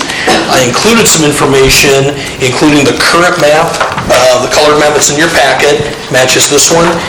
And I included the copies of those resolutions are all signed and official, showing that it went through the process. And I will say there was a great deal from what I'm able to determine, just was able to find out. It looks like there was a great deal of public outreach, there was some input and so forth, but we did get a little bit of opposition based on the files I was able to find. I did include a letter, from a concerned citizen about that in terms of the zoning. So, and also I included a colored general plan map from 1998, so that way you can compare and contrast. One of them was a set of parcels that used to be zoned mixed use up where the Fault Line restaurant that we talked about tonight, that's been now zoned public facility. So anyway, I wanted to include all that information as much as I could find to show you that even in the south part of San Juan, there was a discussion, a couple of things about a specific plan study That was, one of them was done in 2007, and then another one was done in 1999 into 2000 when I was able to determine. So I just wanted to include all that information so that way you could have it, and that's what staff was able to compile. So anyway, having said that, that kind of concludes my briefing. I'd be happy to answer any questions you may have at this time. Okay. And the other colored there, oh, here it is, that's what I was looking for. Yeah, it's on page, let me flip over to it. I might have included more information than may be necessary, but I just thought it was noteworthy. Okay. I think we have a lot of new members, and I think it was good for them to have that. Yes, I asked him about those, he said that's what he found. Okay. That's how they copied them. Yeah. Okay. It looks like what I'm able to see. So this is the 98 one, and there's this one here that we're looking at. Yeah. And these were alternatives that they had discussed, but nobody had really taken action on.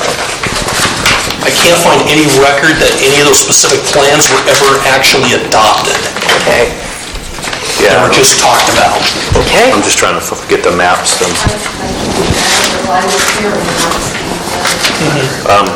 So this is a 98, and then where's the most recent? The most recent should be at the very beginning of the packet. Sorry. That's all right, it's confusing. Third page. There we go. Okay, let me tear that one out. That's what I did. And I put it next to this one. Wow, that one's more detailed, isn't it? Yeah.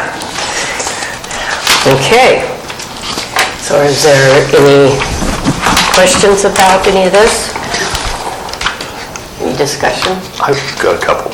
Yes, go ahead. I know you're working on finding some of the discrepancies on the new general plan. One of them was, because we're talking right at the top of Franklin Street. Are you finding, have you found any more asides from at the top of Franklin Street? Besides that area? Yeah, besides that area. Based on looking at the map, kind of like overview, it looks like some of the, kind of taking some ganders at this, it looks like, I'm looking at the 1998 map versus the 2016 map. It looks like some of the medium density residential got a little bigger, and also back in those days with 1998, there was also less land off of Old San Juan Road, and that's all since been annexed and all that, so I can already see that, those differences as well. Because I did notice on the newest map, the newest annexed part that's on the north side of town there, but it's deemed agriculture, it doesn't really follow the property lines. It just kind of, and that was the original sphere of influence thing, and they just almost like copied the original sphere of influence, so it doesn't follow parcel lines, so a guy could have, or a gal could own 10 acres, and according to this map, 5 of it's in San Juan and the other 5 is in the county, so that confused me when I first started getting back into this, and I looked at some of that. And like I said before, I would love to help you with any of this stuff if we can. Oh, absolutely. I'm kind of a map geek, so. I was here when the council adopted the general plan. And according to state law on general plans, it says that once the general plan is adopted, then the next action for staff to take is to look at the zoning and make sure, and change the zoning to be in compliance with the new general plan. So this is brand new, this isn't an amendment to the general plan, this is your general plan now, it's a general plan that's in existence till 35, I believe. And so I don't recall staff ever, we had changes in planners, and I don't recall staff ever taking the action of going through the math now and making sure that all the zoning is in compliance with what was changed in the general plan. So that might be something that staff wants to put on their work program. And with your help, because you sound very savvy on the maps, to just make sure that the amendments are there for the general plan map, and that this current zoning in the city is compliant with the general plan, because it's always going to be the general plan that rules. Following up on that, I'd like to make a comment here. There's obviously an oversight on making the fault line a public facility. Well, there's 3 properties over there. And whatever else is in there. So I would like to move that staff be directed to prepare a resolution of intention to initiate a general plan amendment and reclassification of certain properties. They can prepare that, list all the properties we need to do, and then we can start the process of general plan amendment followed by the appropriate zoning. That would clean up the fault line issue in terms of use. They still have to do all the processing, but I think this clean this thing up as we go.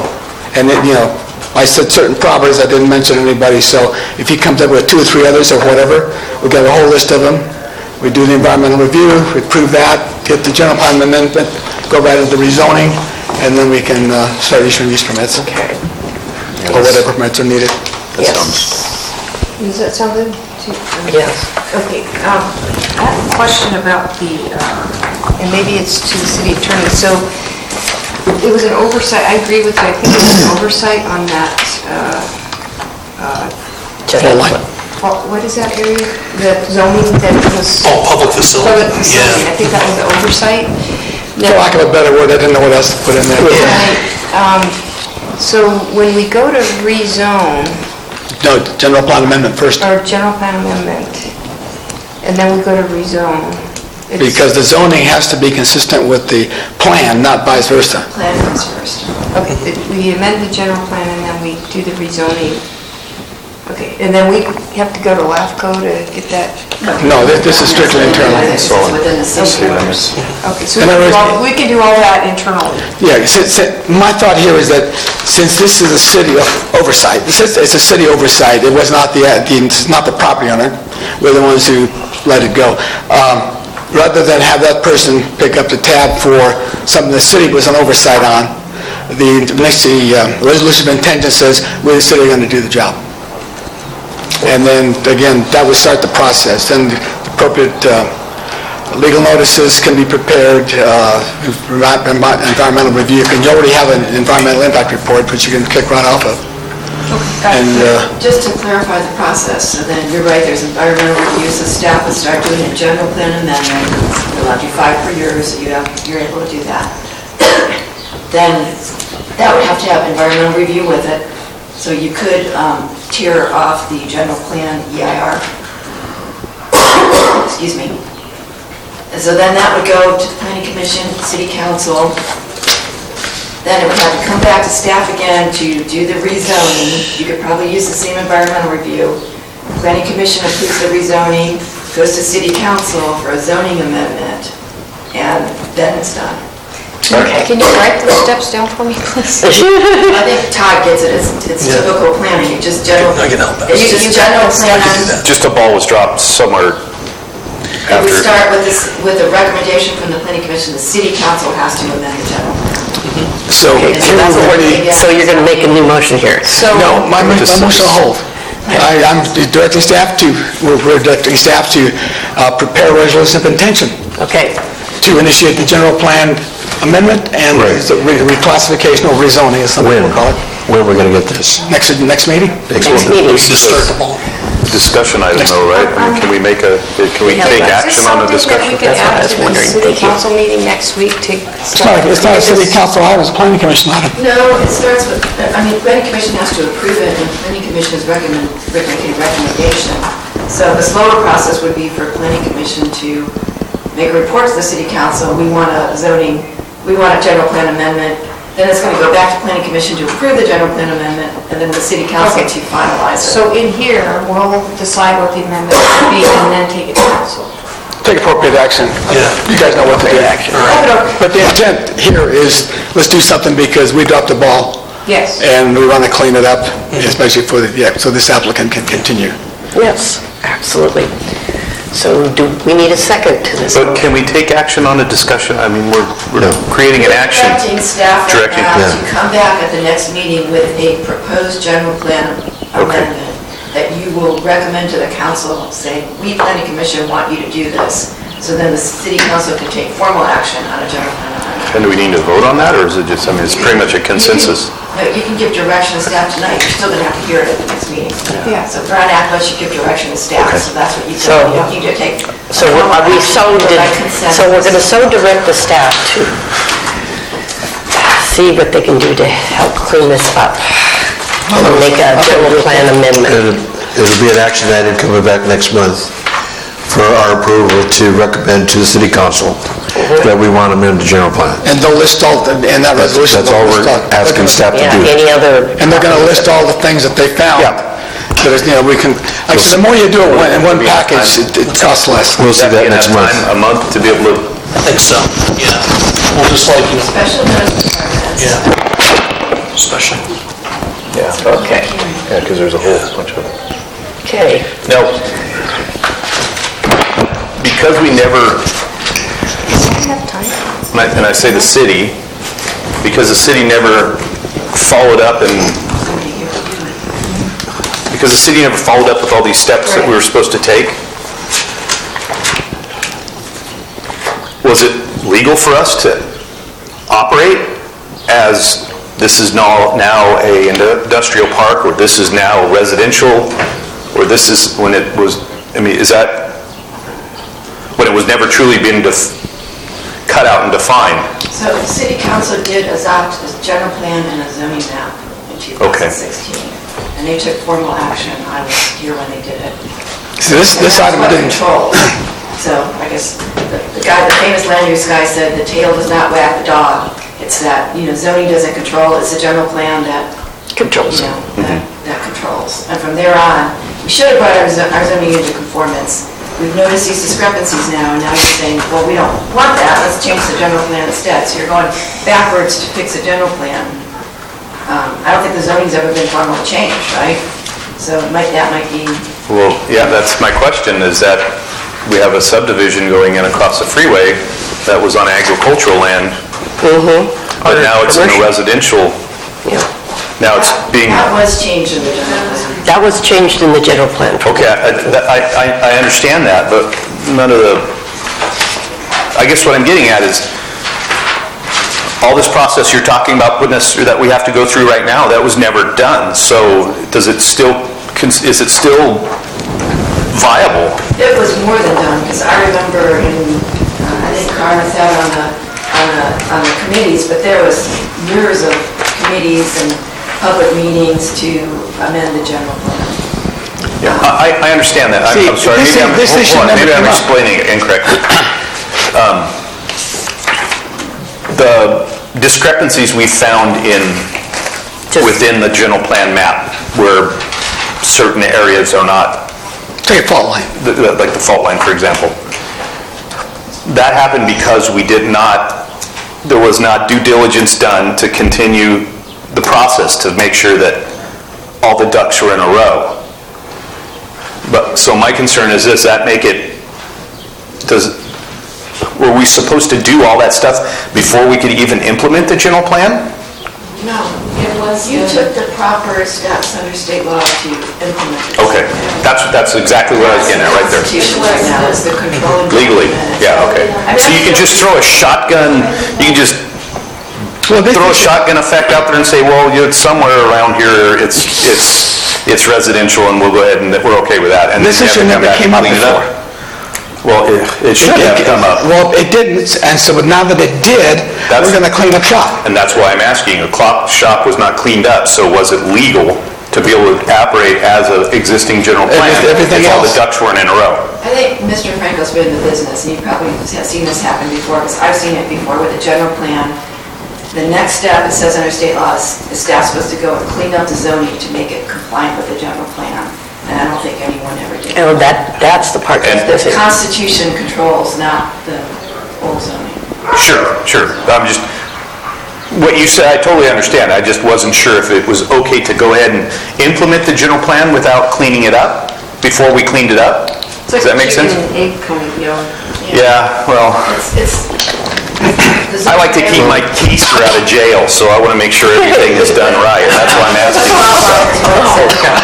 You're so fuzzy.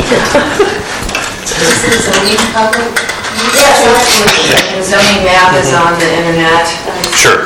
And the general plan's on the internet. And I've been squawking about why the Catholic Church is public land and things like that for years, so hopefully we can fix some of that stuff.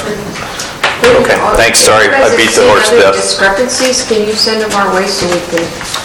Well, he just mentioned the church. Well, I'll be on the road for the next 3 weeks, so I probably won't be able to do that, so. Text, or if you think about it, just. Yeah.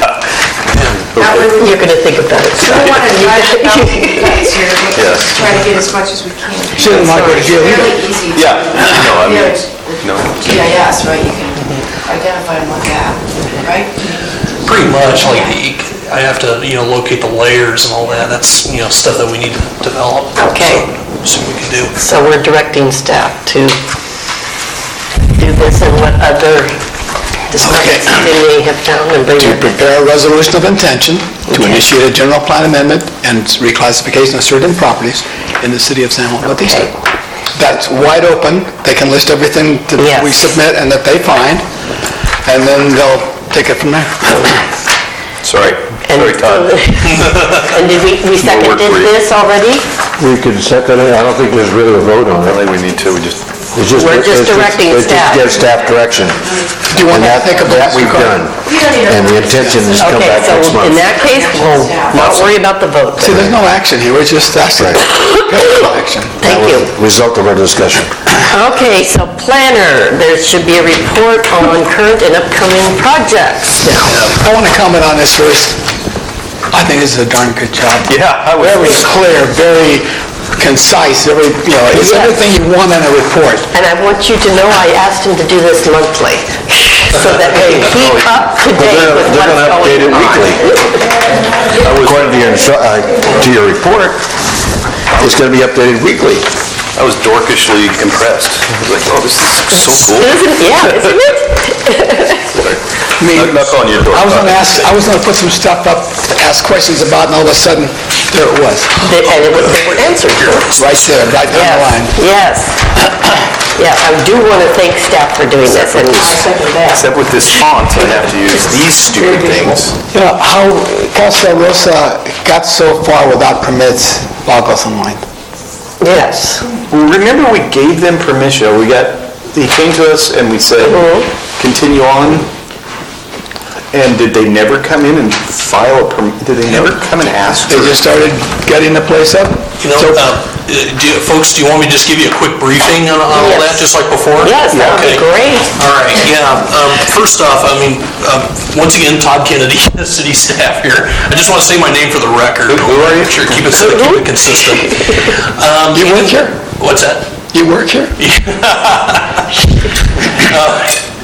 Anyway, just to respond to Melissa's timeline, and this is based on our brainstorming session when nicknamed it back on May 1st. And we're back to you tonight with an Excel sheet. We wanted to go ahead and plug in the information. Thank you very much for the compliments on this, but I will say the credit really goes to, Michelle for choosing this format and all that, and putting this together and decorating. I think it looks great. And also our other reviewers and our engineering and, building staff as well. We're working on this collaboratively internally, so I just want the commission to know that. And so we're bouncing ideas off each other.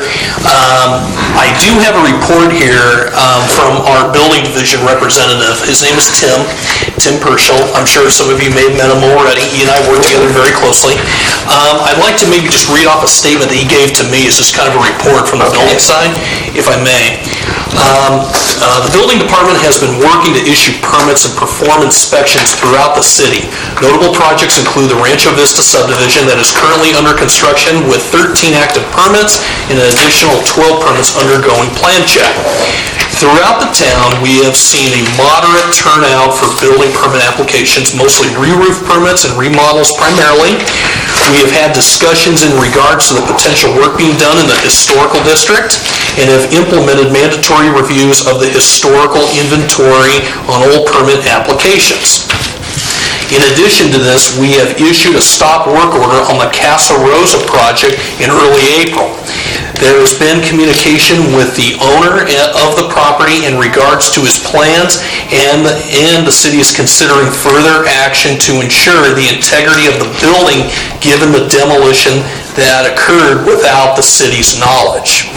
All the plans and changes will be sent to the Historic Resources Board and Planning Commission if and when the project moves forward. Sincerely, Timothy Purcell, San Juan Bautista Building Department. So I just want to really give the credit to Tim to really, giving me, because he's front and center on permit issuance, I'm sure as you all know. See, one thing about, I'm kind of nicknaming this, and we talk about information flow, like earlier in our meeting tonight, that's the way I'm nicknaming this with planning, building, engineering, just kind of nicknaming it the trio of development, if you will, the three main bodies, where building is like the central issuing authority division, if you will. Collect all the comments from planning and engineering, and if everything is good, then building ultimately issues the permit. That's where their authority lies in. So that's why Tim and I have been working to bounce each other, information off each other. But Casa Rosa, it's interesting because I've been actually speaking with their architect quite a bit. He and I go back a few years, and also I just wanted to get his information and so forth. And I understand the property is for sale. I went by there and took some pictures, and I saw there's a for sale sign out there. That's all I know. I'd like to get in touch with the realtor, and I also, in addition to this chart here that you see that you have before you, if I could just add something on, and that'll be documented in your next meeting. I actually have a sit-down with one of our members of the Historic Society tomorrow, and we're going to go through information about Casa Rosa, because she lives right, in that area. So anyway, that's the latest information, because we'd like to go ahead and get something rolling with Casa Rosa and get that cleaned up, one way or another, and at least get it on the books. So that's where we are right now. Okay. Anybody else have any comments or anything? And keep in mind, folks, this is an ongoing document. You're going to be seeing newer versions of this coming to you in the next one, so I recommend just kind of keep this handy and kind of keep it as you can see things history here. Yeah, so you can see things are getting knocked out and new projects are entering and all that. Okay. It's dated, so we're good. It's dated on the lower right-hand corner. Yes. That's correct, down at the bottom. 7/2018 down here. The beauty of this is that if you had a lot of questions, if you read this, you could just, it speeds up the process. Okay. Sure does. One of my concerns might be the balcony on the Casa Rosa, because it looks very dangerous. It could be considered a public negligence to leave that there. I hate to see it come falling down on anybody. Oh, yes. Yeah. Ruined her day. And then with Harvey's lockup, the interior sprinklers still are not functional. I don't know if I should be speaking to that, because I might live within 300 feet of it, but that does concern me. We're talking about an item, not an approval. So, how long does it take for them to get functioning? Oh, we've been on it about 4 years now? Let me take a note of that, and I'll check in with Tim. I do have a file that was put together by my predecessor.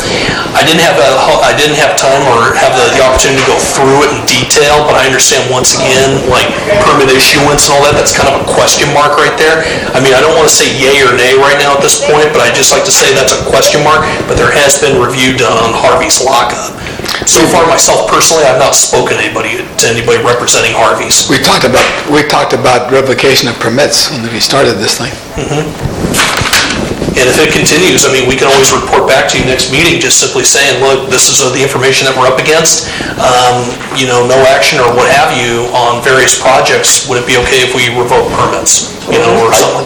I drove by the other day and I quickly glanced, but it looked like the OSNY was open correctly. So it'd be nice to see if, maybe I'll go by there tonight too, but it may be active. I just don't know if it has been connected to a central station or any, alarm company. Yeah, see, this is only good as of the date that he printed it, so if they'd done something since the 7th, that'd be good. They may have, yeah. But like I say, it was on a weekly basis. And also, folks, let me just add, the projects on here, I believe, let's see, somewhere on this list here, where I put it, I hope it's in here. If not, I'll add it. Oh, Fault Line Restaurant, good. I put it in there, along with 10 Franklin. The projects that we kind of talked about in the previous item with the general plan, it's all part of the cleanup, mixed use up in there. So, once again, this map is dated June 11th. We had a meeting with those folks today, that kind of thing. And that's where we're talking right now. So, as you can see, ongoing discussion is happening, so. Okay. Now, I have a question about 10 Franklin. Okay, Gordon, you want to approach the dais, please? Item number 3, 10 Franklin, existing construction and demolition. And the demolition, I believe, is the small house, right? At the end there.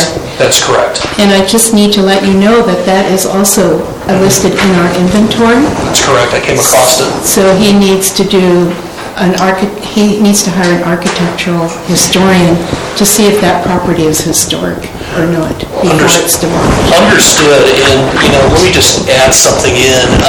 Like I said, we met with the applicant today. Construction is ongoing. Permit was issued from 2015, just kind of going off the top of my head. The only thing on file that I have here on that property that I'm able to find on that property is proposed new construction for that big building over there and a remodel. That's what I see as those two. Remodel of one of the cottages, not both of them, just one of them. It is intended verbally, and I guess you could say it like, I'm trying to kind of be careful of my words here, but it is kind of verbally said that one of those cottages is intended to be demoed. However, I can't find any record that an actual demo permit was ever filed for that, and that's based on cross-checking myself and Tim together. So that's what we have. Once again, we have our work cut out for us in the morning when I see Tim, and that's what we have, because demo permit and building permit, two different things, I'm sure as we all know. Yes, they are. So, that's what we're after. So you're following up on this? Following up with him, yes. Right now, the current thing, and let me just kind of just say this for the record of the commission. Right now, the applicant wishes to reassign the addresses on site. We believe it's actually not a big deal, is to take an address from one of the cottages and reassign it to one of the units in the big building right there to kind of go ahead and get the ball rolling for PG&E purposes. Right now, we don't see an issue with that. There's no physical developments, just taking one address from here and just putting it over here, that kind of thing. Have work with the post office too? Yes, yeah. I just got the information because it's in the planning realm that I assign addresses. I just got the information just recently from our neighboring city, Hollister, because but the way they work is their planning department does address assignments. So I kind of had to teach myself how they do things. So I got the information from their staff. I thank them for their, for their help and assistance. I might be calling them up again if I run up against anything. So, if it's okay with commission, I'd like to go ahead and move forward with that. Just get the address reassigned to get that going. But if any further development, like in terms of demolition of a cottage, that's what we're going to need to talk about this further. Okay, that sounds good. Okay. Anybody have any issues? We just have to make sure that if something's going to be demolished, that we don't have a number in the wrong place, or I'm going to take down number 10. Well, wait a minute, that used to be number 1. The good thing is I think the owner is the builder, so hopefully if he tears down the wrong one, it's on him. Okay. I got a question on item number 7. Now, you're talking about just other permits for construction here in the city. That's correct. Okay, what type of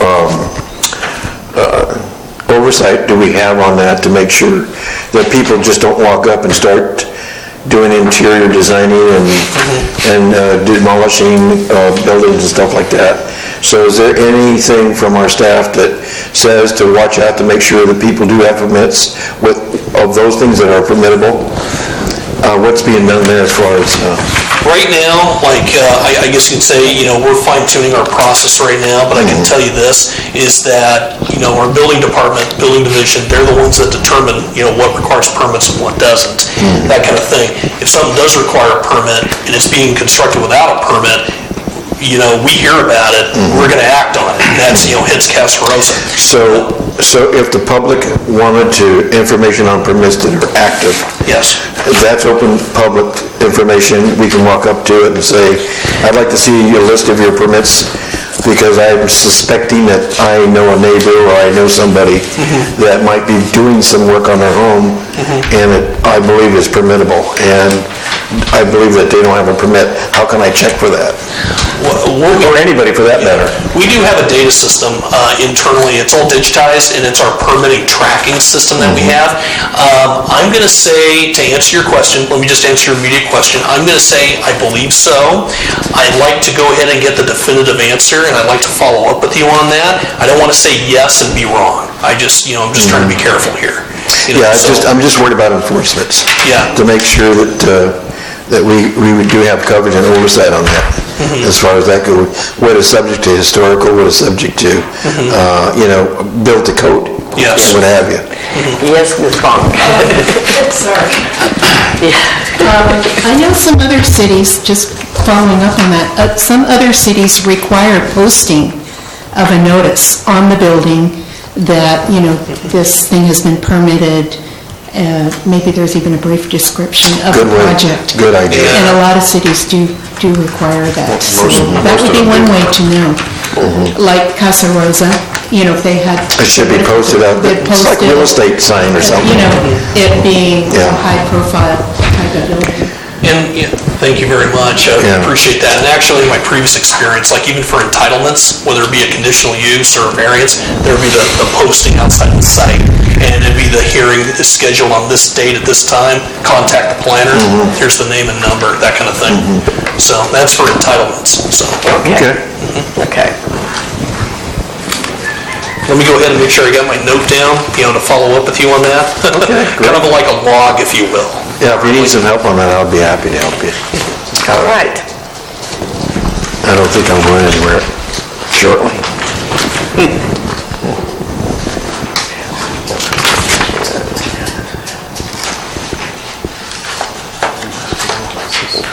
Secret review, okay. Anything else? Any questions about this? Thank you. I think the important stuff. Yes, Ms. Bark. I'm just wondering about the Loaza project, which is at the end of First Street. What's happening there? Because that, I think that's one where part of it's in the city and part of it isn't, possibly, unless that was cleaned up.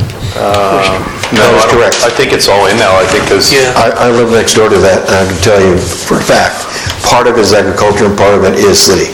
R1. Well, the agriculture is in the city now. We do have a chunk on this. In the city, yep. Yeah, in the city. So it says here, four-part minor subdivision. And I know that this is old history, but that was a historic property and they did demolish a lot of the stuff and totally rebuilt it. But it's water under the bridge. I mean, that's history. I hear a lot of noise coming out of that building, and it sounds like a saw. Well, But, anyway. I have to recuse myself. I hear that from your house too, because you do woodwork, don't you? It's been around. But anyway, I've addressed it several times. I don't think it was on the inventory, and, some things came up before, and it should have been on the inventory. So we're catching everything on the inventory, and that's kind of why people are coming out of the woodwork saying, Right. But just because it's on the list, I mean, there are probably places that we miss, and things can be historic even if they're not on the list. Yeah, and my concern is those things that are permittable. And a lot of things are getting done underneath the radar here. And that's where the enforcement needs to be at. And, that's enough said, I believe. Okay. And we get a lot of calls from people just over the weekend. I get calls all the time, because that's when all this illegal activity is happening. Yeah. So just keep doing it. Just keep calling and texting. I understand. Let me know. 5 o'clock Friday night. Say again? 5 o'clock Friday night. Yeah. Okay. I get 3 or 4 texts every weekend. Is this permitted, is that permitted? And I have to respond to it. Because that's when the work is being done. That's right. Okay. And D'Ambrosia, do you have any idea on the date when they might be giving us an update? Good question. Developer is supposed to give staff an update, it says. Good question. I'm just curious as to when that might be happening. Yeah, Chair Boyd, thank you very much for bringing that up. Yeah, D'Ambrosia, I've actually talked to the applicant, the developer twice, good conversations and all. They, right now, as far as I'm able to tell, Phase 1 has been platted, it's been approved.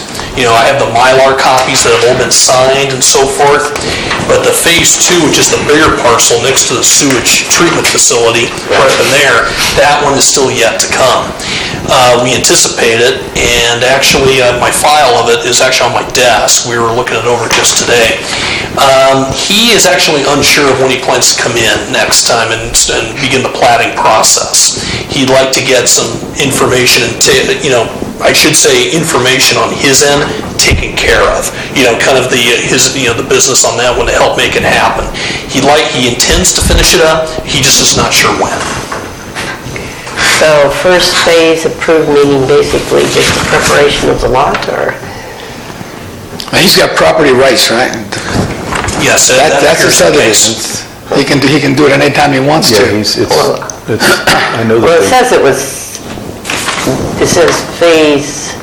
See, it isn't a use permit. Yeah, first phase is approved, and he can do it anytime he wants, okay. See, use permit can expire, but this is it, this is in.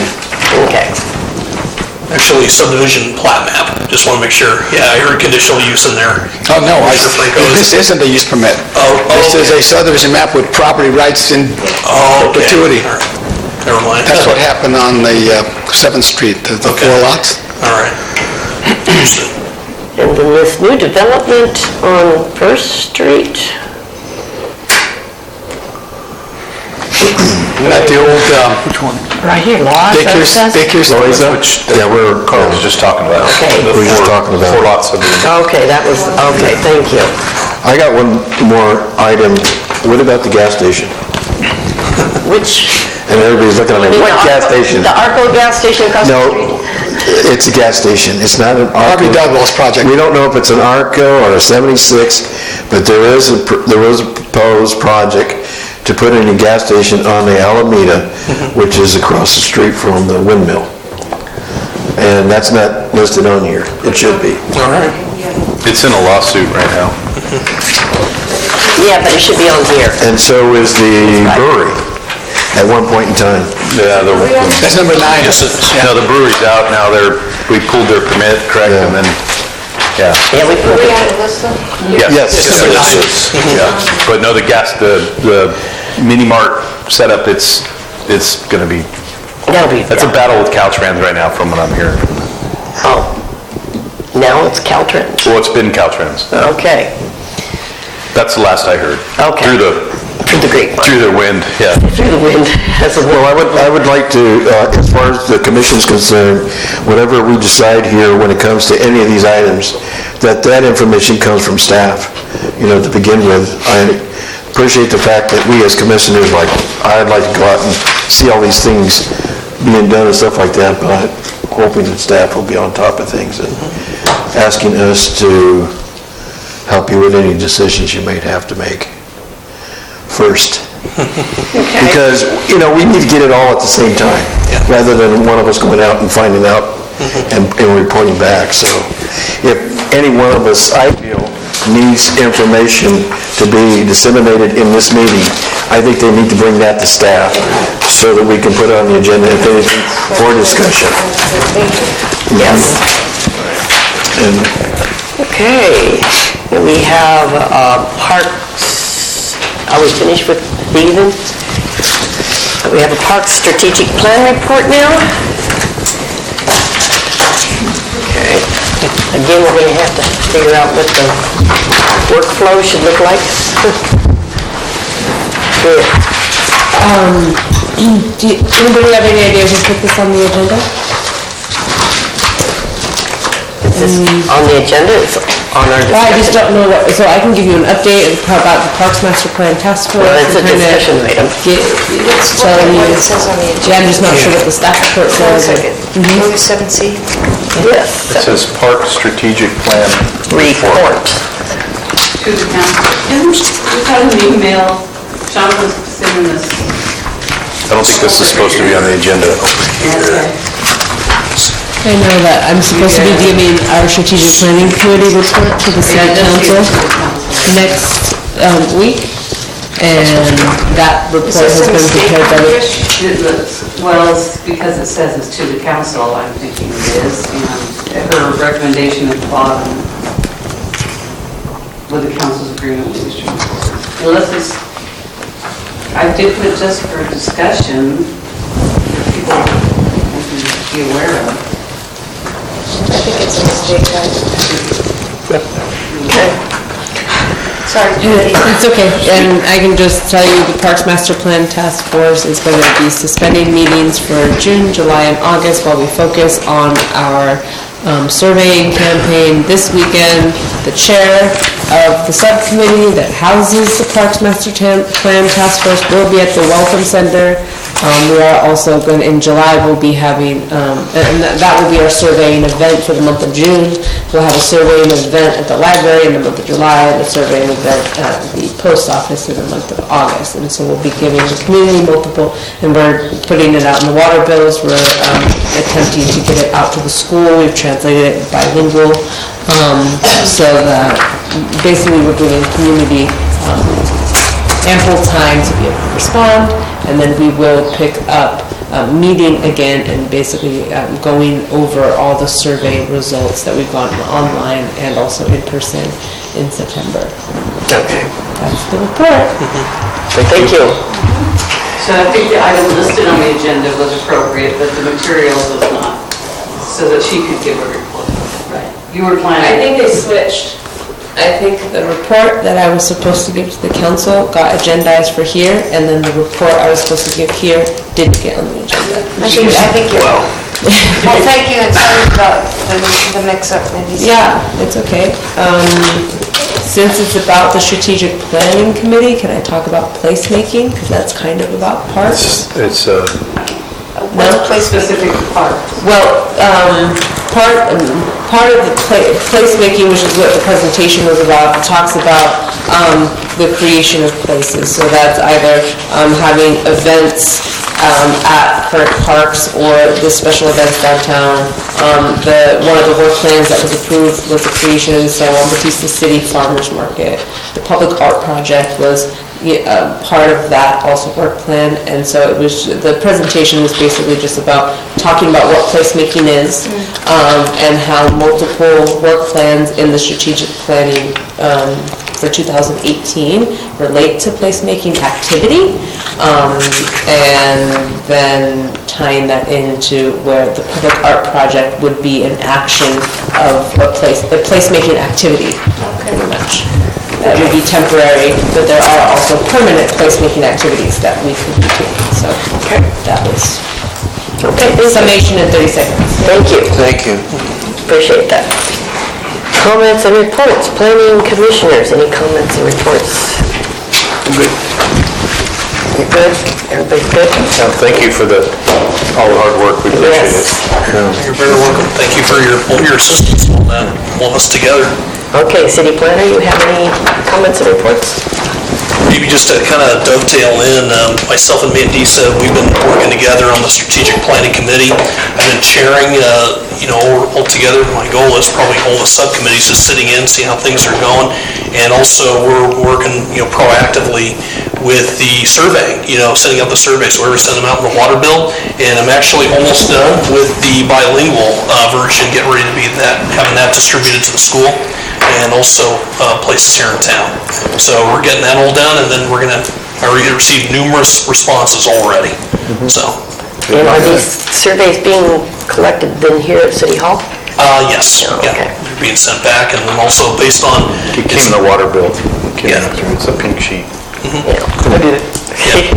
Does it say in that where it should be turned in? Yes, has it all in there to be returned, and then also digital as well. You did? Yeah. F1 racetracks. You would. Okay, city manager, do you have any more comments and reports? Nope. Okay. Move to adjourn. Second. Okay. All those in favor of adjourning, say aye. Aye. Any opposed? Okay.